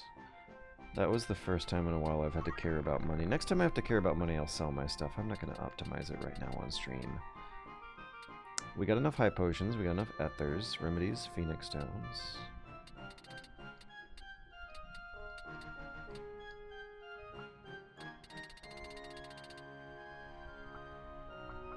Okay, we're good. We're done with the shop. Now let's upgrade their abilities.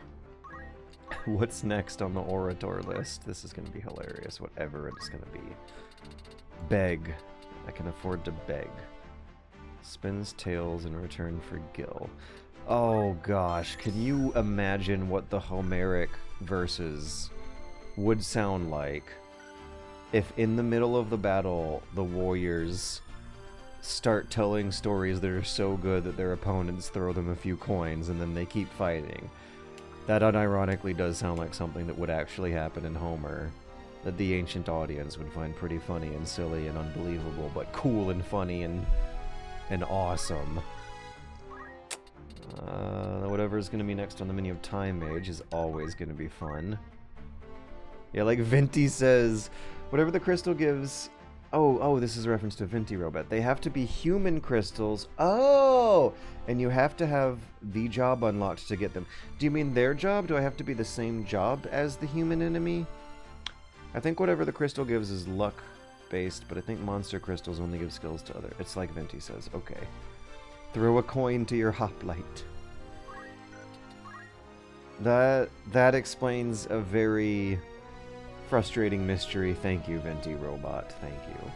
Because sometimes I plan a long, elaborate strategy in which I am expecting something to happen that does not, and it's just kind of a mystery without knowing these things.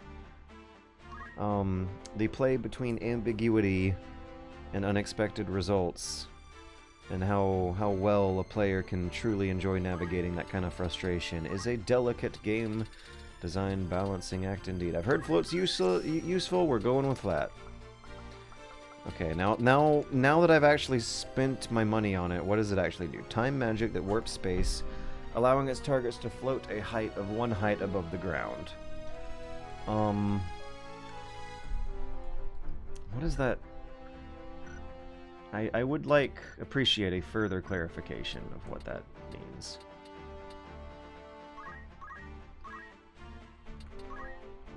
So the Mystic Arts she did not use a lot of in the previous fight. I can buy one of these. What's the most useless? I can silence mages. Ugh. I can disable people. That sounds immediately more useful. I can blind people, reducing the success rate of physical attacks. That sounds like second most useful, but it's going to be the disabling spell first. Okay, now there was a question over whether or not Georgocles was learning chemistry skills or not. 400 points for auto potion, and I'm tempted to save instead of spend. He's got ethers, he's got high potions, X potions are still a ways off, and the auto potion might be more useful than that one in the shorter term. Yeah, we're gonna save, we're not spending any chemistry points. And his machinist skills are all maxed. Okay, so yes, I said this out loud, it's still in my short-term memory. Because saying things out loud helps commit little phrases to short-term memory better because it requires a little bit of extra brain power to control your mouth alongside your internal voice that comes out of your mouth. It's great. Cool trick. In the previous battle, Mustadio was shooting enemies with machinist skills and getting JP points for it. He is a master machinist. I'm not seeing any number in the JP column.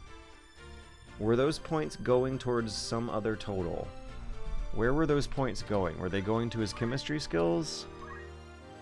I'm saving that for the auto potion, but if I look at Georgocles' menu, I might get a clearer picture of what was going on there. Because Georgocles is not a master chemist. He used a potion on himself where he topped off his health with something like some vanity points. I think it was 6 points below max. It was not a very necessary potion, but it worked, and yet he got nothing for it.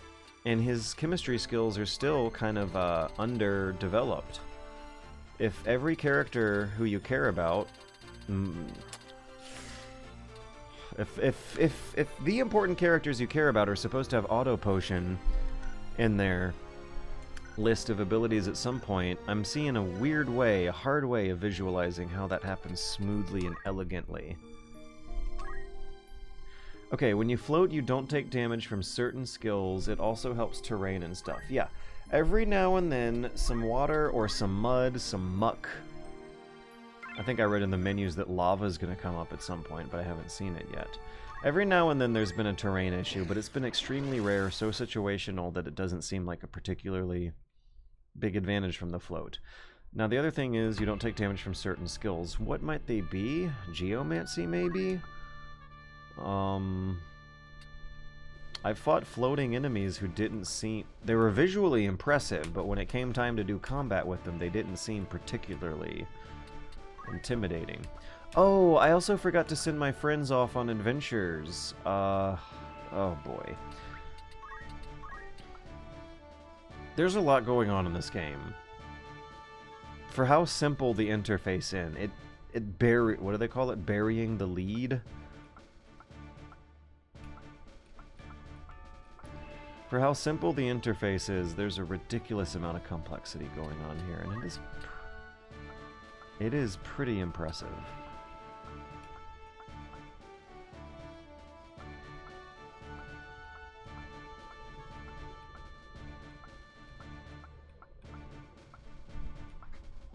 Who am I missing? It's Edwin, yeah.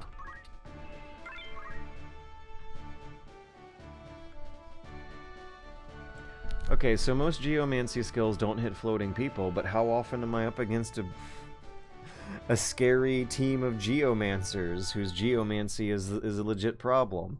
Geomancy is a fun little extra on my side. Alright, we are save stating. This was tough last time. So long as we draw breath, you will find no passage through these lands. Oh, we don't say anything back?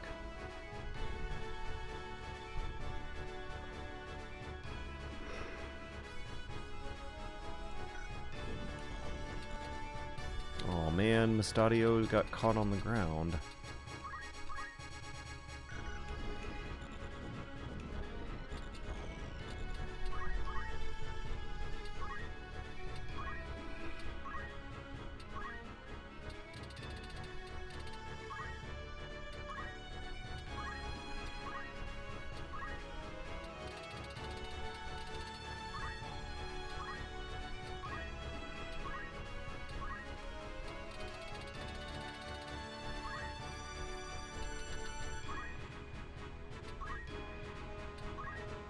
I remember there was one good move I made last time I did this, but I just was not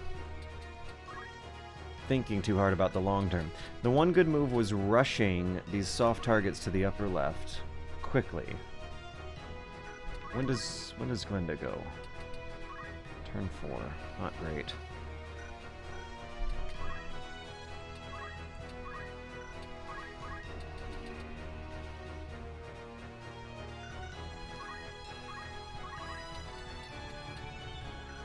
Can I get him within attack range of any of these guys? 1, 2, 3, 4. I think I remember using this little rock in the upper left corner to great effect too. The battle kind of wound down around that rock. 1, 2, 3, 4, 5.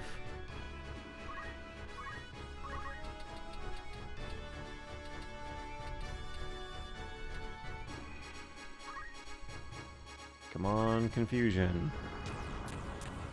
It didn't confuse him. It wasn't going to confuse him. Okay, so if putting so much effort into learning how to float saves you from geomancy and water and muck and lava, that does not seem like a particularly great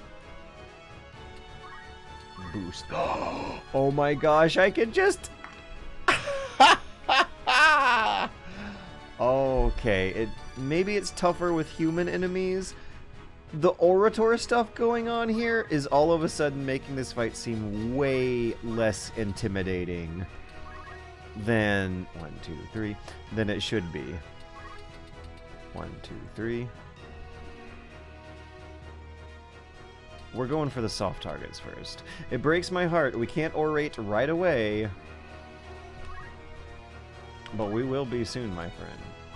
If I can get those black mages on my side, that would be pretty funny. If I can get one of these dragoons or the knights on my side, that would be... all of this would be pretty funny. Gosh, those casting times are a while.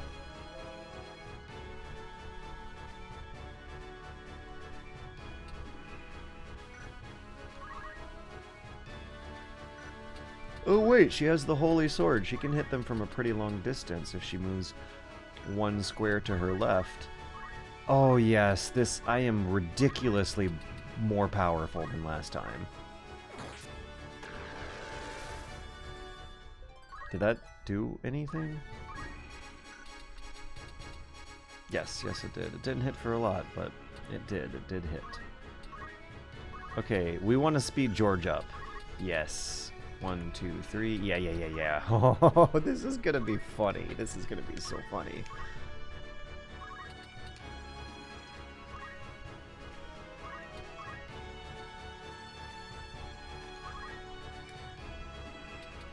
Hey, Kai Huevos. This looks like Chrono Trigger because it's called pixel art. Other than that, I don't know what might be striking you as such a strikingly similar comparison between the two. It's just pixel art of a lush green field with a blue-black drop of a sky. I think you're revealing your age with that statement there, sir. I would have rather prefer to not speak more of this question of yours. Garrod. Who names their kids Garrod?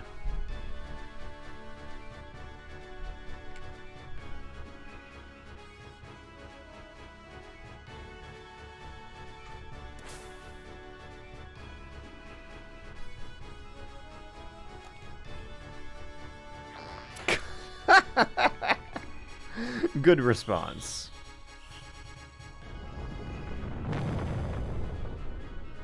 These black magic spells really look more, worse than they really are.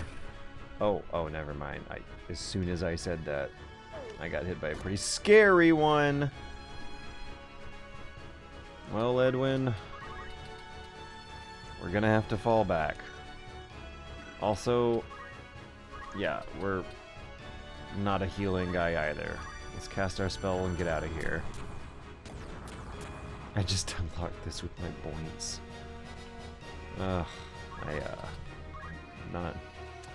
Not getting any more confident in the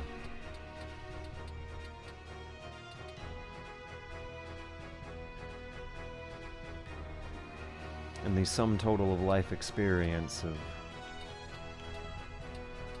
the audience member who just joined us here. Let me entice this man, this fellow. It's only a 26% chance.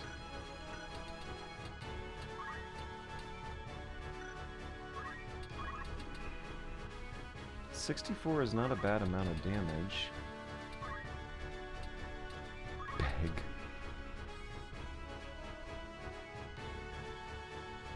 That sounds utterly useless. I should have saved my points and not spent it on that. Come on, lucky dice roll. Come on, lucky dice roll. Ha! Is it really 26% chance? It's been a long time since I've failed one of those dice rolls, and it's been around about 25% every time. Oh no, we're facing the wrong way.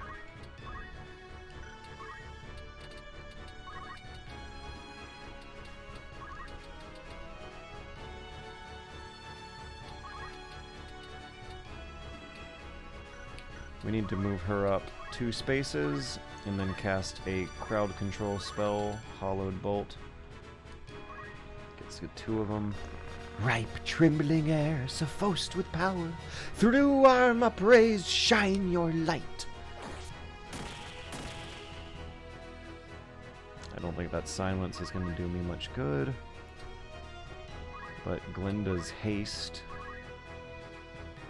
totally would help her. Get back to danger, never mind. I think a higher priority is going to be curing. Maybe she should haste herself. It's only a 58% chance of working. Maybe she should move next to a buddy and then try to haste herself. So the buddy might get hasted as well. Nope, that's not how it works. What's with this 58% chance? I wish it was higher.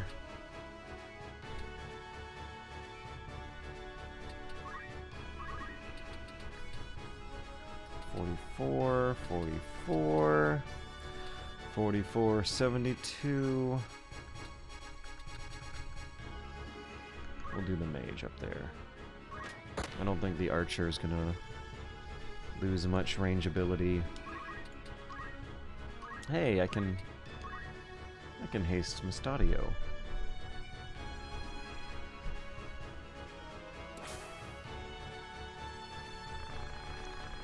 Hither, yonder you flit, fly! Mark well time passage swift. Maybe she should haste herself. Sounds like a sick bird. Oh my god. I now have one of their mages on my side. Ah! Ah! Come on, come on. The computer's thinking. It's taking its sweet time. Fast forward. There we go.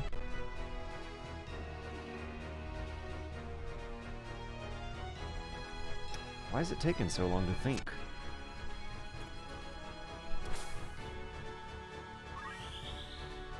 Oh, did they jump out of the way? Oh, still got one guy.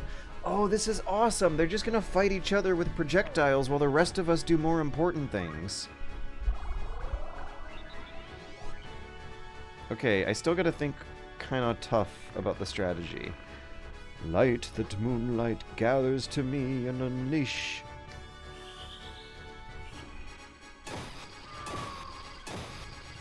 Damn, that was stone cold.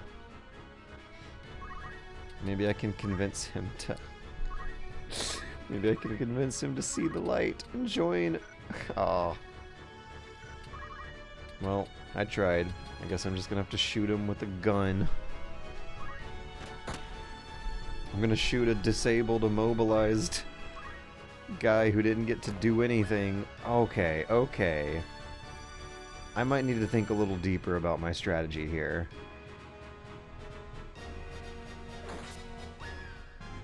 Uh-oh. Uh-oh. Well. Let's go to our black mage friend up here for a while. What's war without a little war crime?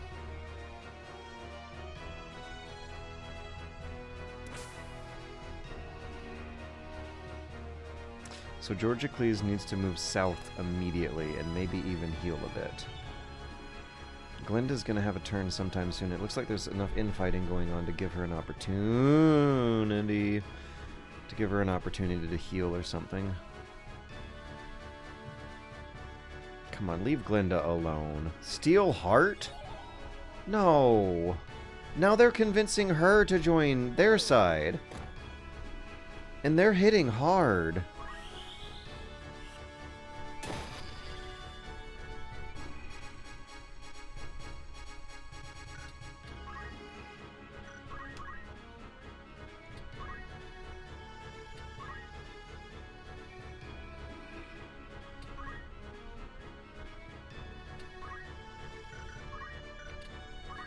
What do I do to bring her back?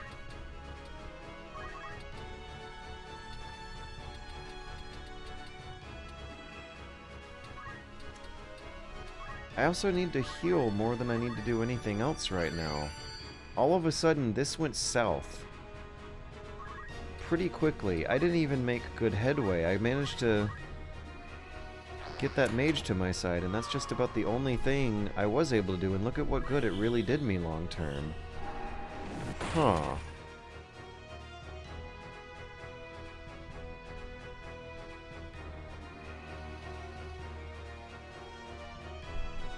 Well, at least she still has the good sense to heal herself.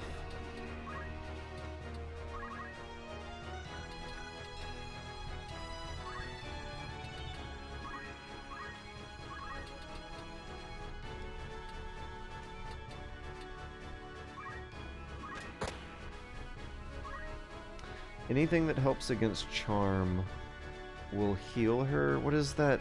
I need more clarification, please. Anything that helps against charm, I'm not parsing that statement. Helps against charm.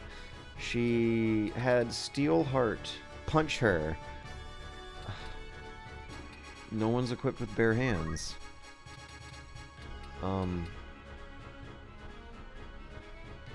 Yeah, I don't think I'll have an opportunity for a while. This is too delicate. Let's not go that way either.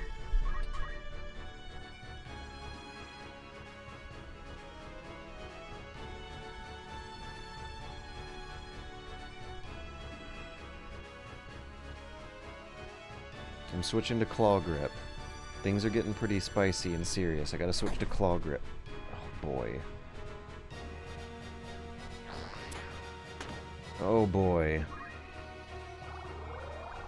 I think charmed units stop being charmed if you deal physical damage to her. There's not going to be an opportunity for a while though. Survival and Phoenix Downing is going to be a higher I think I'm fucked. I'm just checkmated now. God damn it.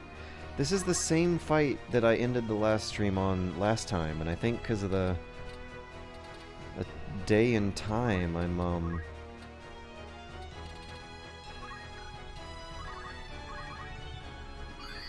gonna have to call it soon.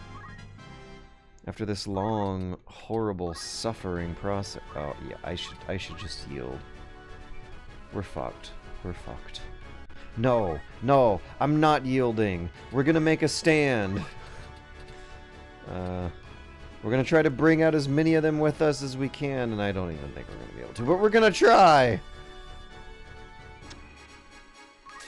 Alright, men, disable the Dragoons and convince the mages to our cause. It's the best shot we got.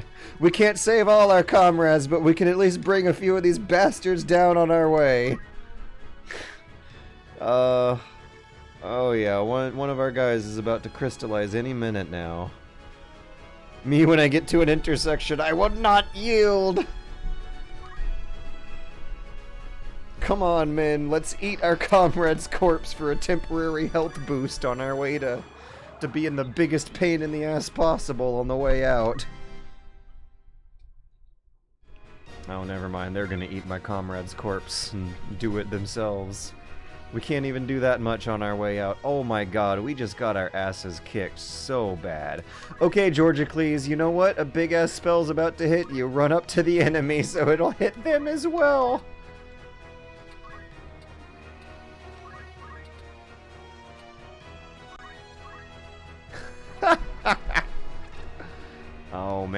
and then I got my first unlucky Speechcraft dice roll in a while. At least the game waited to give me actual bad luck until after the thoughtless bad decisions had been made. Okay, Final Fantasy Tactics nuts who are watching this in the Twitch chat, what would you have done differently? What could I have done differently to have a working strategy on this match? Because so far, 2, 3, 1, 2, 3, 1, 2, 3. So 1, 2, 3, 4. There's no good options for him. I've lost this battle twice, live on stream, back to back, 1 week after another. There's something I'm missing here. It doesn't look that bad, and I came into it this time with a significantly more powerful party of soldiers, and still got my ass kicked. Sometimes rolling bad is just enough to send everything south. Defeating out a woman. Okay. What does the number and H mean? I never played it. It means height. It's a recording of the elevation. For starters, I would have tried to convince the Dragoons. They have too much range and damage. Gotcha. I will try that next time. I was starting out by trying to convince the mages, but you're right. The Dragoons might be a more powerful ally. I was thinking that the mages would be at the top of the cliff, casting spells down, and that they would not be, that the enemy might lose track of them, not focus on them too much. But the enemy very much focused on taking out that mage right away after I convinced him. Wait, try to kill the mages quickly. Yeah, I gotta do both. I gotta do both at once. I gotta convince the Dragoons, kill the mages quickly, slow the knights down, and leave them for last. That's it. That's the strategy, actually, isn't it? Come to think of it. Okay, convince the Dragoons first. Kill the mages fast as the second priority. Third priority will be slowing down the knights and saving them for last. They'll be a lot more vulnerable without any support. That's logical strategy that works with many other combat scenarios of many other settings and times and periods and places and weapons. That's good strategy. This game is good strategy game design. The fundamentals are still there, and a really weird, interesting system that makes it fun to lose when it's not taking its sweet time. Anywho, thanks for joining out the stream. Thanks for hearing me out. Thanks for telling the detectives who to follow if something happens to me. Can't wait to begin this again on Metal Gear Monday next week. Oh, what a fun life I must live. Ha!